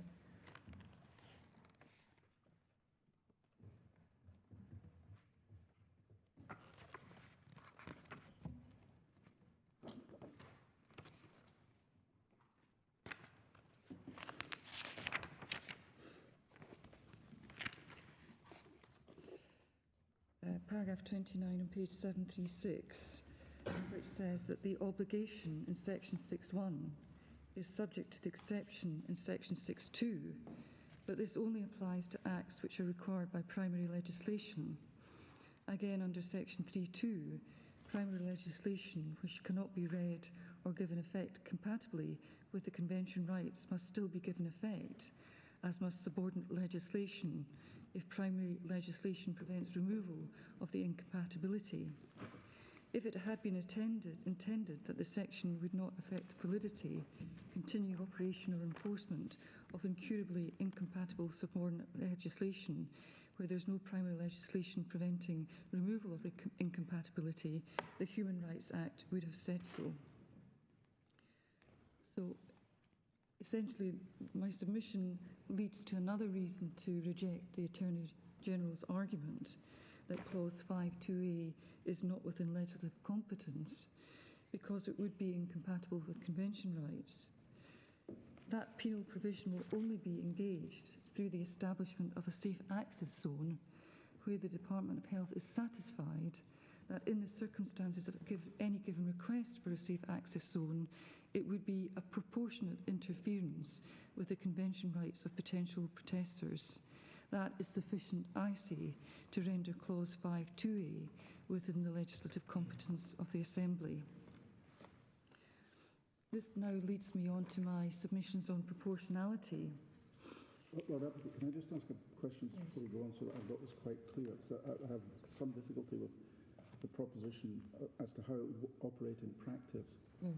You're basically saying that where there is subordinate legislation which says that a particular institution must do something, that institution can ignore it if it considers it to be incompatible with Section 6. So the Sorry, with in terms of Section 6. Yes. Is that what you're saying? Yes, because you have a Section 6 duty to act compatibly with the Convention. So you get a specific direction from a democratically elected body that their institution must do something, and that institution itself can simply say, we are not complying with that because we think it is incompatible with the Convention, even although there has been no challenge to that made by anyone in legal proceedings. Well, I think you can't contract out of the Human Rights Act, and I think that's what RR against Secretary of State for Work and Pensions I've cited says. Well, I appreciate what's said in the cases, but interesting to see how that would actually operate in practical terms within. I think they need to, well, as far as they can, read into the provision a method by which to give effect to it, which is compliant with their duties under the Convention. So. That's what you're saying. That's what you're saying. Yeah. Yeah.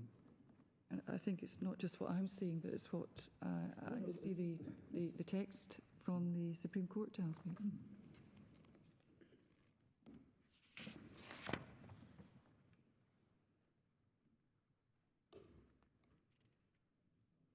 So I was now moving on to submissions on proportionality.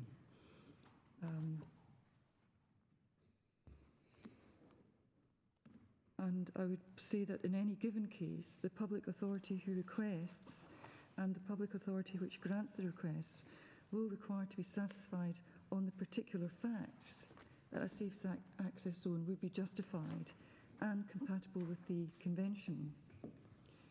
That will require there to be facts and circumstances justifying interference with rights under Article 9, 10 and 11 in the context of protecting the personal autonomy rights under Article 8. So in my submission on the proportionality exercise, it's made in that context, and that emphasises again the fact-specific nature of any proportionality assessment. And I add into that initial proportionality assessment and the check by the public authorities, the proportionality of any prosecution and conviction, which will be further addressed should a person be charged under Clause 5.2 of the offence. So are you saying this court should express no view itself as to whether this is proportionate interference or not?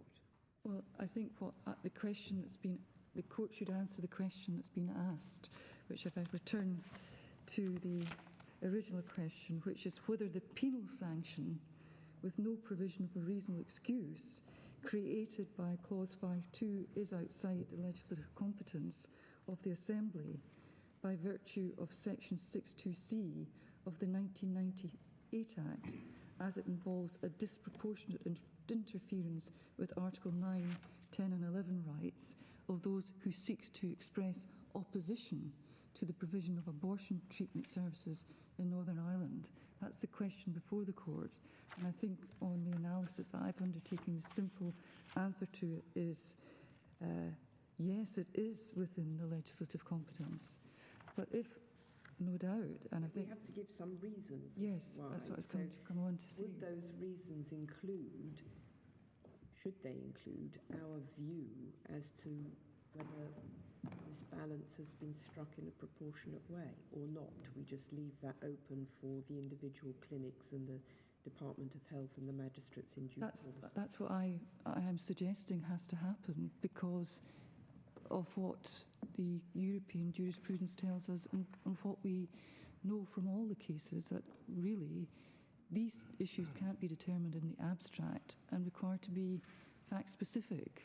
And there's a very careful fact-specific exercise that has to be undertaken, which indeed was done by the court in Lee Brown. So I say the answer is yes, it's within competence, and I understand, though, the very significant public interest issues that are before the court and the very challenging issues that present to women who are seeking abortion services faced by the sorts of behaviour that's been described before the Northern Ireland Assembly, and indeed behaviour that's been recognised within Scotland, to try and ensure that the women's Article 8 rights are protected and that they have safe access to abortion facilities. So I see that if this court is concerned about aspects of the legislation that would merit being re-looked at and reconsidered by the Assembly on a reconsideration, or even just in light of points made by this court, then that would be a very valuable exercise. And indeed, for my part, a valuable exercise to inform the legislative process that's to be undergone in Scotland on this very same issue.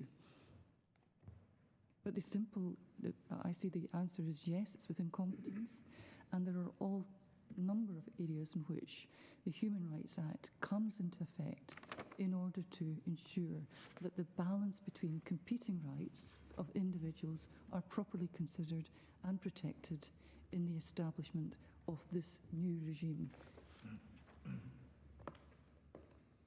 And at all different stages of the process.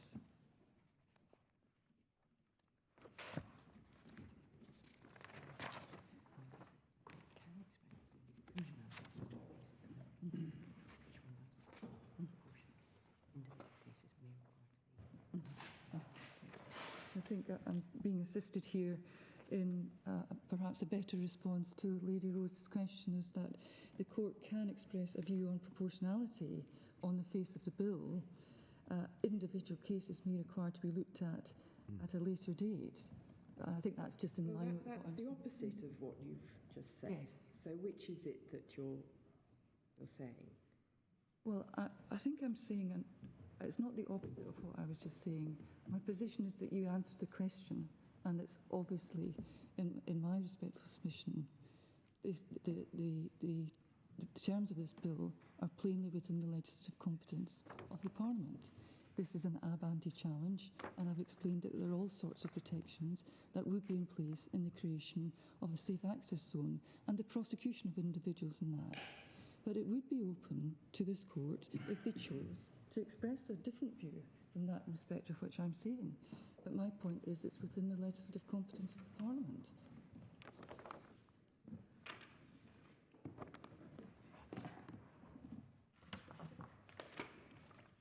I'm just hoping to answer your question as fully as I can. It's not the opposite of what I'm saying. It's I hope, as full an answer as possible to the question reasonably posed by my lady. I was going to come on to look at the case of Dogirio and to also look at the cases that were referred to by the Commission in their intervention that looked at the way in which, for example, the Australian courts had dealt with these issues, but it may be that You're we going to have to do so quite rapidly. Yes, well, I think that the better thing to do would be to hear from the Commission on that, because they have, I think it's to answer my Lord's point about these very important cases that have looked particularly at the question of silent protest. And my point is that essentially it doesn't matter if it's noisy or silent or a prayer. It's the effect of the conduct is targeting a vulnerable group, and it's targeting them directly, and it's a target that doesn't involve debating a political issue. It doesn't involve debating an issue with the legislature, for example, over the legality of abortion. It's targeting a particularly vulnerable group at the most vulnerable point in the process that they're going through, which is going through the doors of the clinic. And I question whether or not, actually, in that context, the rights of those in a safe zone under Articles 9, 10 and 11 are actually engaged. Is this actually a process of protest? Is it not actually simply targeting a vulnerable group in order to persuade them to do something other than they have decided to do?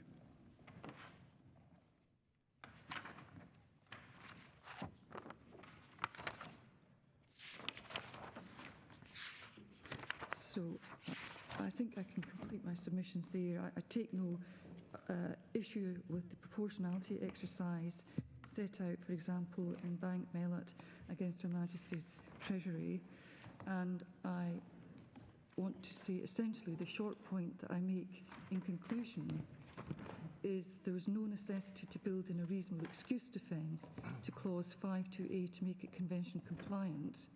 The bill provides a framework for safe access zones and prohibited conduct within those zones in order to protect the Article 8 personal autonomy rights of women. The facts of any given situation may justify the public authority requesting a safe access zone. The Department of Health will require to consider that request and determine if it's justified, and any subsequent prosecution and conviction will require to be proportionate. In relation to the processes and procedures surrounding compatibility issues, I can provide a proper detailed response to that in writing after today, if that's helpful to the court. Yes, I think it might be helpful to have a written note of that. Yes. We don't really need to know about appellate processes, at least speaking for myself. It's really, our interest is in knowing how things would be handled at first instance. Yes, thank you, Lord. Could I just ask one question before you sit down? And it's probably because I didn't catch precisely what you were saying. You identified 3 categories from Kukurian. Yes, I did. The first, I understand, where reasonable excuse. The second is where there's the ingredients of the offence itself are regarded as proportionate. What was your third? The third reflected what was said at paragraph 70 of Kukurian. Right, because the Lord Chief only himself identifies 2 categories. So this is your interpretation to set up a third, and it's at paragraph 70? Yes. Thank you very much. And I think that the court actually in Kukurian did go on to do that exercise in any event. They did go on to do that proportionate exercise in any event, I think, before they sent the case back for redetermination at first instance, as I remember. But it's where on the facts there would need to be a proportionality exercise. Yes, thank you very much. Lord Advocate, I've just got a Scottish-specific question in relation to some of your submissions. As I understand it, you were suggesting that there could be a compatibility issue relative to the act of the Lord Advocate. In bringing prosecution. Well, I thought we abolished that. Ah, yes, that's right. Yes, I'm sorry. Yes, yes, that's right. My Lord's correct. Yes, that's the old. That's the old system. Yes. All right. Thank you. That was all. Yes, thank you very much. Thank you very much, Lord Advocate. Mr. Blundell. My Lord, my ladies, the Commission is grateful to the Court for the opportunity to present submissions by way of intervention in the present proceedings. If I may, what I'd like to do today is to cover 3 issues in my submissions. And let me just outline what they are now. First of all, issue 1 is to deal with the historical position and the legal relevance of the historical position of women and girls seeking an abortion in Northern Ireland, and in particular its relevance to the Article 8 exercise the court has to undertake. Secondly, issue 2, I want to look at some of the evidence as to the adverse impact of anti-abortion protests on women and girls seeking to access abortion services, particularly with regard to the sorts of actions falling within Clause 5.2a, which is obviously at the heart of Mr McGleenan's case in this challenge. And then issue 3, I wanted to look at the nature and scope of the potential interference with Article 10 ECHR rights of freedom of expression, which actually exists by virtue of Clause 5 of the bill. So can I begin? Could I, before you Yes, begin, of course. Could I request a fourth item, and if need be, give you additional time to deal with it, possibly after the adjournment? That's really for assistance in understanding how in Northern Ireland the criminal procedure would handle any proportionality issue. The sort of matters I was raising a minute ago with the Lord Advocate. If the court takes the view that there may be cases where the proportionality of proceedings and obviously proceedings was challenged, how would it actually be dealt with at first instance in the Northern Ireland courts? Yes. Well, of course. May I come back to that perhaps after the short adjournment? That would be Absolutely. helpful if I could have that opportunity. I'm grateful. My Lord, then, and reserving that point a little later, can I begin with issue 1, the historical position of women and girls seeking an abortion in Northern Ireland? On that first issue, the starting point is, of course, now that women accessing abortion services in Northern Ireland are making what is a lawful and private healthcare decision, and one of the most personal and sensitive kind. But they do so against the historical background of the previous criminalisation of abortion in that jurisdiction until very recently.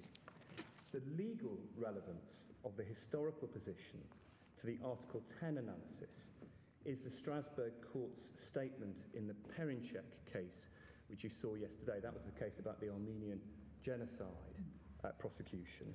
The statement that in reviewing whether there exists a pressing social need for interference with rights under the Convention, the Court has always been sensitive to the historical context of the high contracting party concerned. And for the Court's reference, that's paragraph 242 of Perinchek in Supplemental Authorities, Volume 8, Tab 77, SEF 1137. I don't ask the Court to turn it up in the interest of time, but that's where that statement comes from. And the Court went on to state that the respective states' historical experience had been a weighty factor in the assessment of the existence of a pressing social need in several cases, and it gave a number of examples. The uniquely difficult experience of women seeking access to abortion services in Northern Ireland, particularly compared to the rest of the United Kingdom, was specifically considered by the Assembly in deciding how to craft the bill. And to make good that proposition, may I take the Court to just 2 very short passages in the Assembly debates. They are in the appendix, and the first one is at page EF 120. I just ask the Court to turn that up.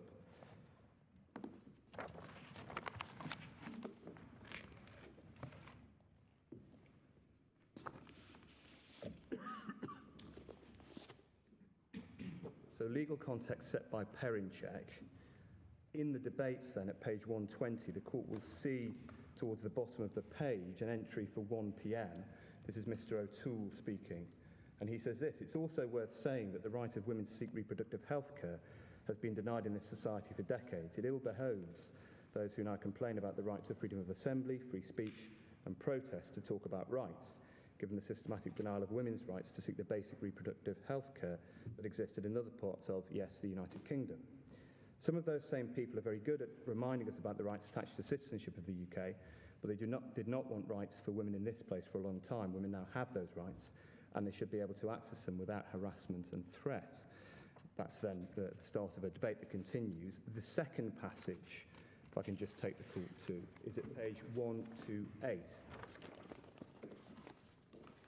EF 128. And this is approximately in the middle of the page, below the timing 3:45 p.m. Can I just ask the court to read that single paragraph that begins, another issue that was raised?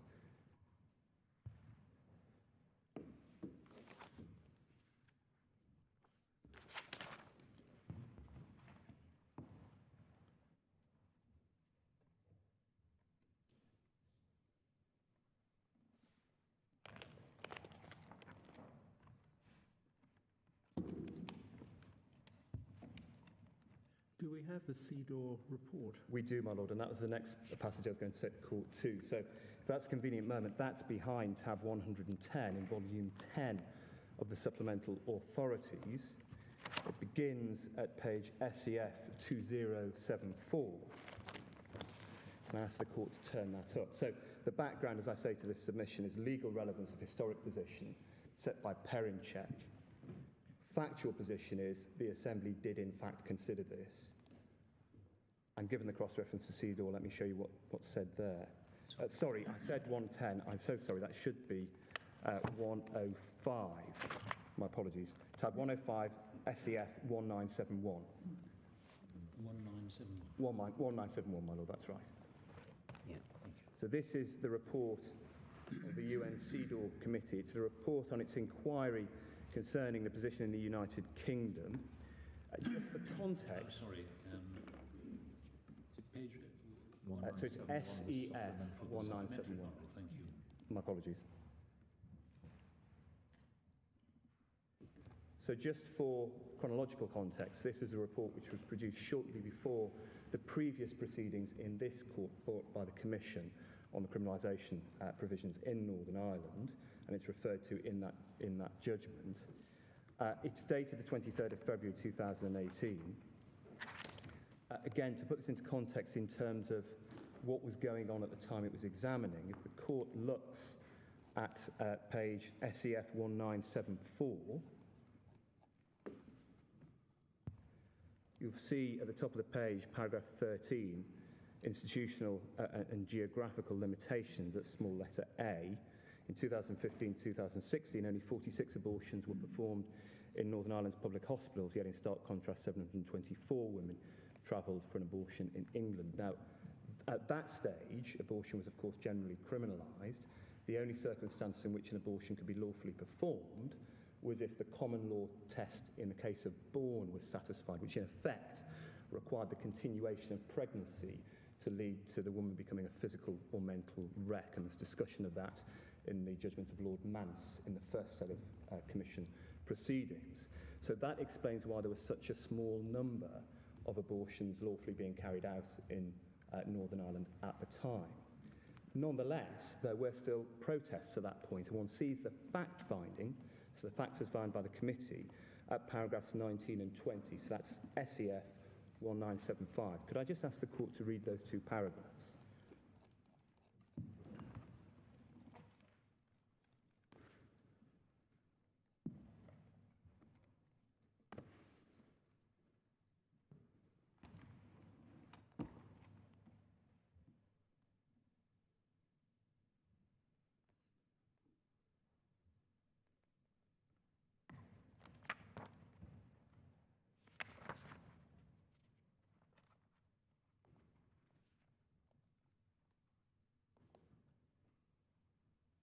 Well, that's very graphic.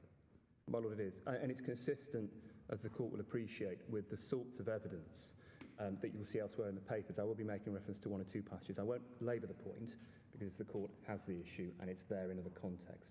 But these are findings of facts by the relevant UN treaty body for the purposes of its report.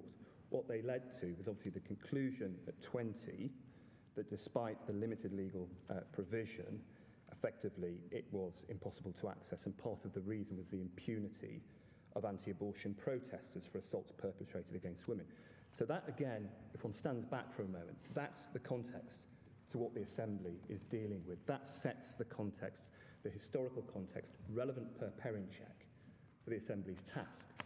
It then leads to a recommendation by the committee, and that's on page SEF 1978.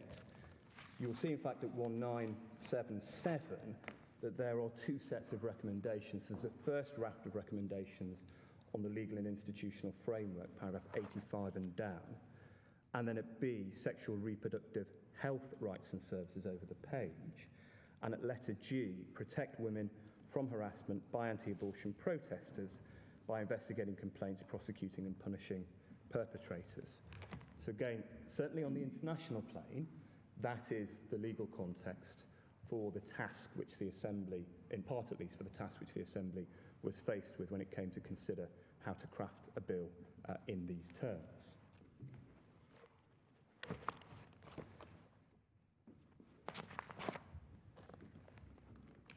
My ladies, my lords, we say that's significant. We say it's significant that even in the very limited circumstances in which abortion was available at that time in Northern Ireland, the international treaty body nonetheless found itself compelled to come to those conclusions and make that recommendation. And that has a direct legal relevance to the assessment of the Article 10 question because of the terms of parent check and what that says about member state historical context.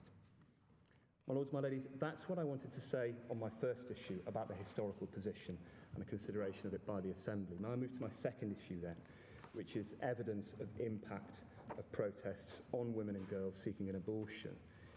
And the available evidence, and my Lord Kitchen has already referred to the graphic nature of it in the CEDAW report, but the available evidence demonstrates that anti-abortion protests, and particularly we say those falling within the scope of Clause 5.2a, which is where Mr McGleenan lays down his fire, have a real, serious and detrimental impact on the ability of women to access abortion services in Northern Ireland, as well as an impact on the providers of those services. And I appreciate that's a point that's come out a little in argument over the course of the last 2 days. I'll come back to that in just a moment, if I may. I've already referred to the findings in the CEDAW report. We also identify some other evidence, and there are two reports in particular I wanted to show the court. The first is the March 2018 submission of the Royal College of Obstetricians and Gynecologists. This was a submission to the Home Office Abortion Clinic Protest Review, and the court will find it, again in volume 10 of the supplemental authorities behind tab 110. That was a reference I erroneously gave you earlier on for the CEDAW committee. So it's the last tab, and that begins at SEF 2074. This dates, although it doesn't bear a date, the date is March 2018. There was effectively a consultation carried out by the Home Office in England and Wales. I'm so sorry, SEF 2074. Thank you. Into possible legislation in this field. The ultimate decision was taken in this jurisdiction not to proceed with that legislation. March 2018, did you say? March 2018, my lord. Yeah. So it's the Royal College's submission. And it deals in detail with the sorts of protests that occur. Perhaps I can just run through a little of it. On that first page, you'll see again similar sorts of activity. Below, towards the bottom of the page, below the bold question, have you knowledge of protest, etc. So yes, we have serious concerns regarding ongoing intimidation and harassment. The next paragraph down, we're aware of anti-abortion picketers harassing women in a variety of different ways, including filming individuals approaching clinics which provide abortion services, giving them unsolicited advice which is contrary to that provided by doctors. That, of course, would be of particular concern to the Royal College, the provision of incorrect medical advice, and providing grossly erroneous information about clinical risks, such as linking abortion with breast cancer. And then there's a reference to the impact, unsurprisingly, that has on the women, but also a direct impact, the court will see there, on staff well-being, causing them to feel unable properly to support and protect patients. Now, perhaps if I can headline a submission I'll make in due course, We say it can't be ruled out, as Mr McGleenan seeks to do, that in fact the impact on the other categories of protected person may well engage Article 8 rights. With staff, of course, it's well established under the Article 8 private life limb that the ability to interact with the external world through the ability to exercise a profession or engage in a job may engage Article 8 protection.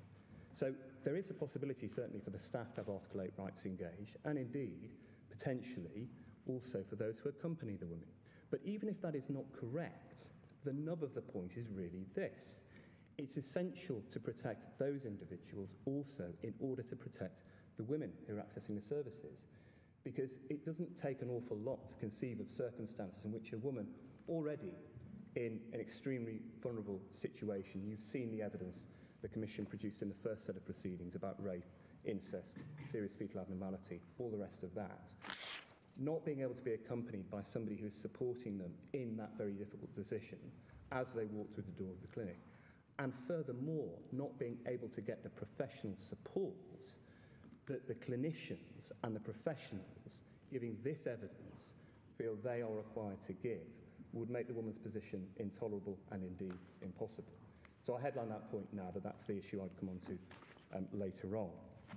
Just going over the page again, really it's more of the same. I don't want to go through all of this. If I could ask the court to read it in due course in its own time. I will just highlight at the top of page SEF 2075, you'll see that the Royal College is giving evidence not only about England, Wales and Scotland, but also Northern Ireland. So it covers the entirety of the jurisdiction. Also has close contact with academics and researchers. Again, then, halfway down the page, under the question, what is the nature of the activity? You'll see some of our members highlight it includes regular protesting, praying, holding Bibles, singing around religious pictures, giving out very medically inaccurate and emotionally charged leaflets, and engaging in activities that draws attention to the clinic building.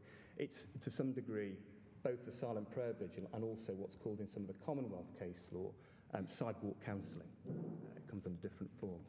But it's absolutely, we say, the sort of activity that would fall within 5.2a and not necessarily 5.2b or c. And again, then, there's more detail in answer to the next question about the impact of that, leaving not only patients but staff angry, uncomfortable, etc., and so on and so forth.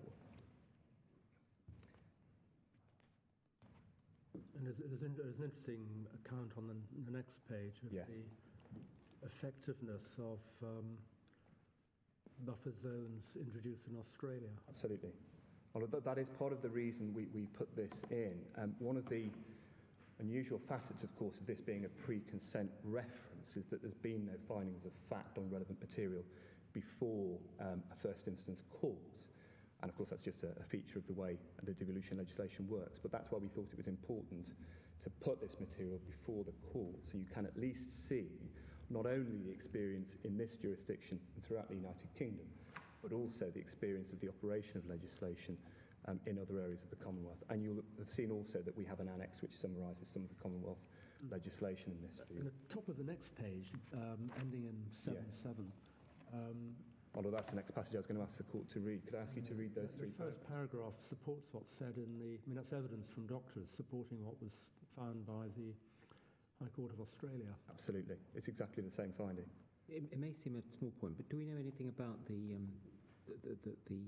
extent of these zones that were being imposed in these other jurisdictions? Were they of the sort of order that we're concerned with? Yeah, so I think I can say this, they vary, and that is something we tried to summarise. We tried to do this as uncontroversially as we could, given the 20-page limit. We put it in an annex to our written case.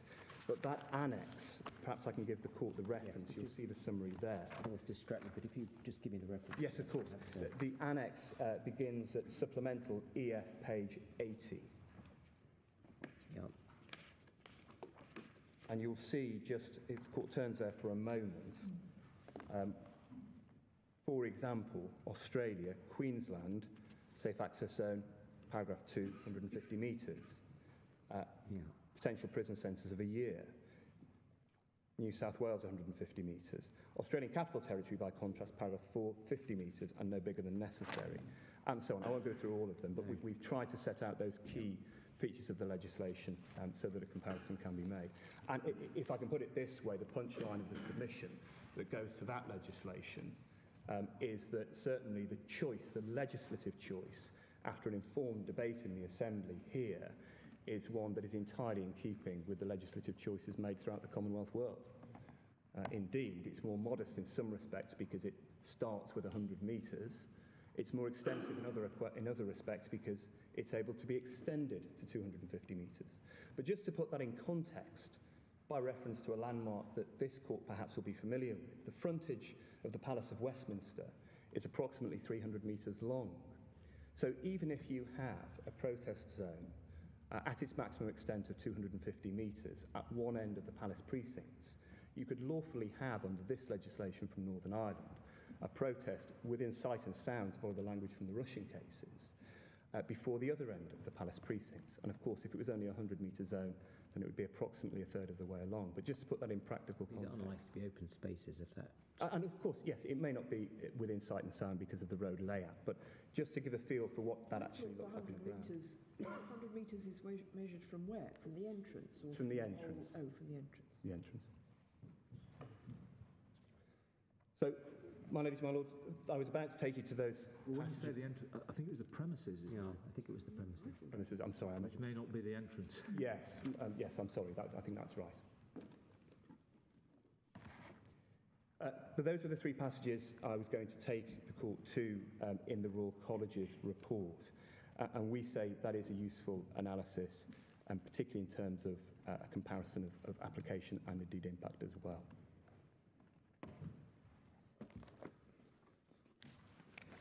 And to pick up then the point that's just been made about the cases, the kind of activity that is being examined in the context of 528, Mr. McGlean, I think, has taken as the sort of high point of his submission, the silent prayer or the prayer vigil. And that's something that you see referred to there in the evidence. We rely on what's said about the actual impact of that.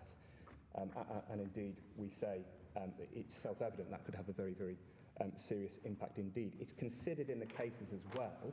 Domestically, there's the Dulgariu case in the Court of Appeal. You've already seen that. The reference is paragraphs 59 and 60, and that's in Volume 1, Tab 6, EF 550, cited in our written case at paragraph 39. I don't seek to show the court that. You've already seen that. But can I take you, though, to the Australian case of Club? Now, that is in tab 9. Can I just take you back to the 100 metres there? I was just looking again at 4. No, it is entrance. 4.2b. Sorry, in the legislation. Yep. Sorry. I think you were correct, actually. It does say I conceded the point too quickly, perhaps. Sorry. It's a danger of responding to a challenge.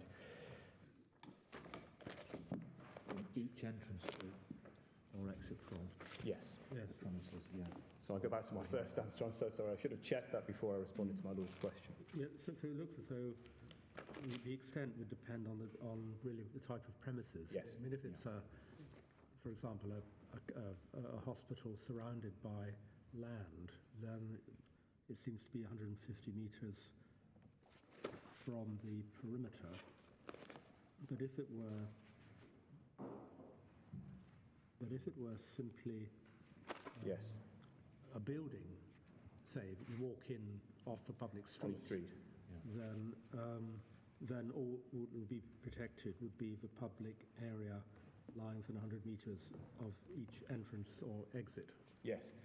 And in fact, there may be some relevance in that because, of course, on a hospital site, it may well be you have the provision of other medical services.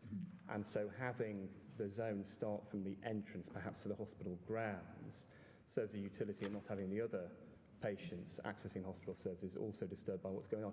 And that, again, is a factor that comes across in some of the materials. It's dealt with in the Assembly debates at EF 98.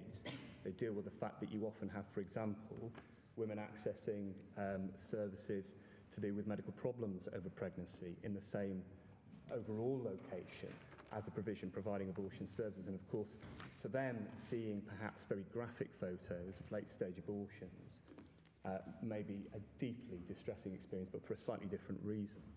So the fact that it starts from from the exit to the premises in a hospital case, we say has a good foundation. Yeah, there's also an interpretative provision in 9(2)(b), Yes. but I don't think we need to delay ourselves on this. Yes. Yes, that's right, parts of buildings. Well, so that's that. I was taking you to the Clubb case, Clubb and Edwards. It's actually two joint appeals, Clubb and Preston. They examined the lawfulness of legislation in Tasmania and Victoria dealing with safe access zones. The consideration of this issue about silent prayer, one finds, was clearly set out in the joint judgment of Chief Justice Kiefel and Justices Bell and Keane. That's SEF page 1369. I'm not sure I said that this is, sorry, volume 9, tab 80. 1369, and it's paragraph 89 where you'll see this. Silent but reproachful observance of persons accessing a clinic for the purpose of terminating a pregnancy may be as effective as a means of deterring them from doing so as more boisterous demonstrations. Further, there is a pragmatic consideration that the line between peaceful protest and virulent or even violent expression against abortion is easily and quickly crossed. So, my Lords, we say that's an entirely correct assessment of the position. One can't simply say because it's a silent prayer or a prayer vigil, it's not going to have an impact. The impact... Here they're talking about a case from Victoria, which yes. has a charter, doesn't it, of rights? Yes, the legal context for the consideration of the issues that arose in terms of freedom of expression and rights of other persons is, of course, slightly different in the Australian context and slightly different in the States. Yeah. When we entirely accept that, you can't simply transpose, for example, the legal analysis in these cases. So, for example, there is a very detailed, in some ways quite esoteric debate between some of the justices about the proper approach to structured proportionality. Yep. And there's very detailed consideration of that. That is obviously not relevant for the kind of considerations that arise in this case. What we say is relevant is some of the consideration of the specific facts that arise, or the factors that have to be considered. For example, the impact of silent prayer, and so on and so forth. There's also a very useful debate, and as we're in the case, perhaps I can take the court to it, a useful analysis of the fact that what women are doing here is implementing a private healthcare decision, not making a political statement. And that's a little bit further on in the same, in the judgment rather of Justice Nettle. Perhaps as we're in the case, can I take the court to that next? That begins at paragraph 249 on page 1424. And it's a very important discussion because we say it sets the context for the same analysis in terms of Article 10 here. So it's at SEF 1424. Could I ask the court to read paragraph 249, 252 and 253?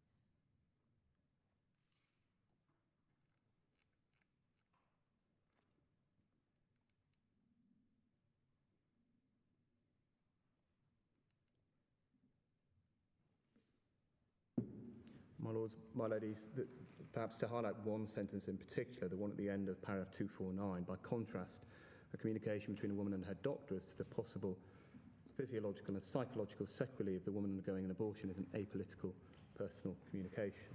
That, we say, provides the proper context for the sorts of influence which the protesters are having in these cases. Yeah. There's also quite a good passage from an earlier judgment of Mr. Justice Nettle, cited at paragraph 97. That was back on the page you had us at earlier. 1371. Yeah. Yes, yes. And my lord, that chimes, that's in essence making the point that there's no right to a captive audience. So what Mr. Justice Nettle says at 1371 in that earlier judgment in Brown is that the implied freedom of political communication is a freedom to communicate to those willing to listen, not a right to force an unwanted message on those who don't want to hear it. It's that first bit. And still less so by preventing or restricting a listener's lawful business activities. Now, so much for lawful business activities, a fortiori, but what's being protected here are the Article 8 rights, long denied, finally provided, albeit not, of course, in practice. Those services are still not commissioned in Northern Ireland. There's been separate litigation on that. But a fortiori, we say that a point applies here. That also finds reflection in the Canadian case law. Given the time, I won't go to that, but can I give the court the references?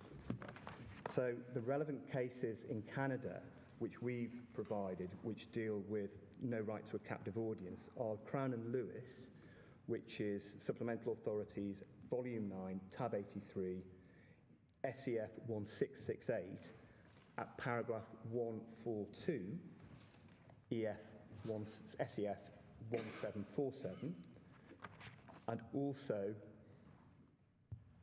the Court of Appeal of British Columbia in Spratt, same volume, Volume 9, Tab 84, SEF 1751, paragraphs 82 to 86. You will see there, of course, also citation of the Hill and Colorado litigation in the Supreme Court of the United States. So it takes a slightly different approach to free speech under the First Amendment. The case starts at 1751, does it? 1751, that's right. And the relevant passage starts at 1781. The other reference I had in my notes to give you was, in fact, this passage at paragraphs 97 to 100 from Club. So my Lord's beaten me to it. Yeah, where again, the judge speaks about captivity to the protester's message. Yes, absolutely. And my Lord, it's relevant we say that Mr. McGleenan hasn't shown the court any case law in the convention space which would countermand that particular point of analysis. Oh, how can that the only right that you have is the right to communicate ideas to those who are willing to listen? That doesn't seem to be what the Strasbourg case law on sight and sound seems to involve. Well, the sight and sound principle in the Strasbourg case and those Russian cases, we say it's quite context specific. The legislation in Russia generally imposed a ban on protests throughout the Russian territory. It was incredibly stringent legislation. But even applying that principle, there wasn't in the Strasbourg case law any consideration as regards sight and sound of countervailing factors, so the engagement of other convention rights on the other side of the balance. Secondly, it was only a factor to be taken into account, an important one, I don't seek to suggest otherwise, but it's one factor. It's not an absolute test, the sight and sound principle. And we say here, given that you have the engagement of the sorts of rights of women and girls that are at issue here as the other side of the balance, even taking that into account, given the scope of the legislative intervention with the 100-metre zone or the 250-metre zone, there's nothing which truly offends that provision. It's no absolute bar to legislation of this sort. Well, also the people in Northern Ireland who have very strong views in opposition to abortion can have the prayer vigils or the demonstrations, but outside of the area. Absolutely. I mean, so that's part and parcel of the argument you make, I think. It is, my lady, that's absolutely right. And the final point I was going to come to, and I see that... That's what we need. It's put in a slightly more subtle way in the second of the BC cases, where they cite a judgment of the Canadian Supreme Court and also one of the United States Supreme Court. Yes. To the gist being, as they put it, that freedom of expression assumes an ability in the listener not to listen, but to turn away if that is her wish. And exactly. The sort of situation we're talking about, there isn't that ability. No. So it's in that sense that they are captive listeners. They are captive, and if they wish to go ahead and access the facilities of the clinic, they have to run the gauntlet. Yeah. They have to run the gauntlet of the placards and the prayers. And so they are captive in that sense if they wish to avail themselves of their lawful rights. So it is a subtlety that's not considered there, but that provides, in my submission, a fortiori, very powerful basis for finding that this legislation strikes an entirely appropriate balance. Then, of course, there's the sorts of points that my lady, the Lady Chief Justice was just mentioning. So, for example, the fact that you can still make all those protests in a different area, in fact, quite close, literally just down the road. And there's nothing unlawful about that. This isn't the sort of legislation that says you can't say this at all anywhere. Equally, it is viewpoint neutral legislation, to borrow the language of some of the Commonwealth case law. My Lord, I appreciate I've slightly trespassed on my 30 minutes. Yes. Well, I think we'll adjourn just now. Yes. Can I come back with the response to my Lord's fourth point after that? Well, in relation to my fourth point, it's occurred to me that what might actually be better, rather than trying to get submissions in a rush on this, yes, would be if you and counsel for the Attorney General were able to confer on this and perhaps produce an agreed note of the procedures that would be followed. yes. And perhaps if you both and the Lord Advocate could provide your respective notes within, say, 14 days. My Lord, absolutely will do that.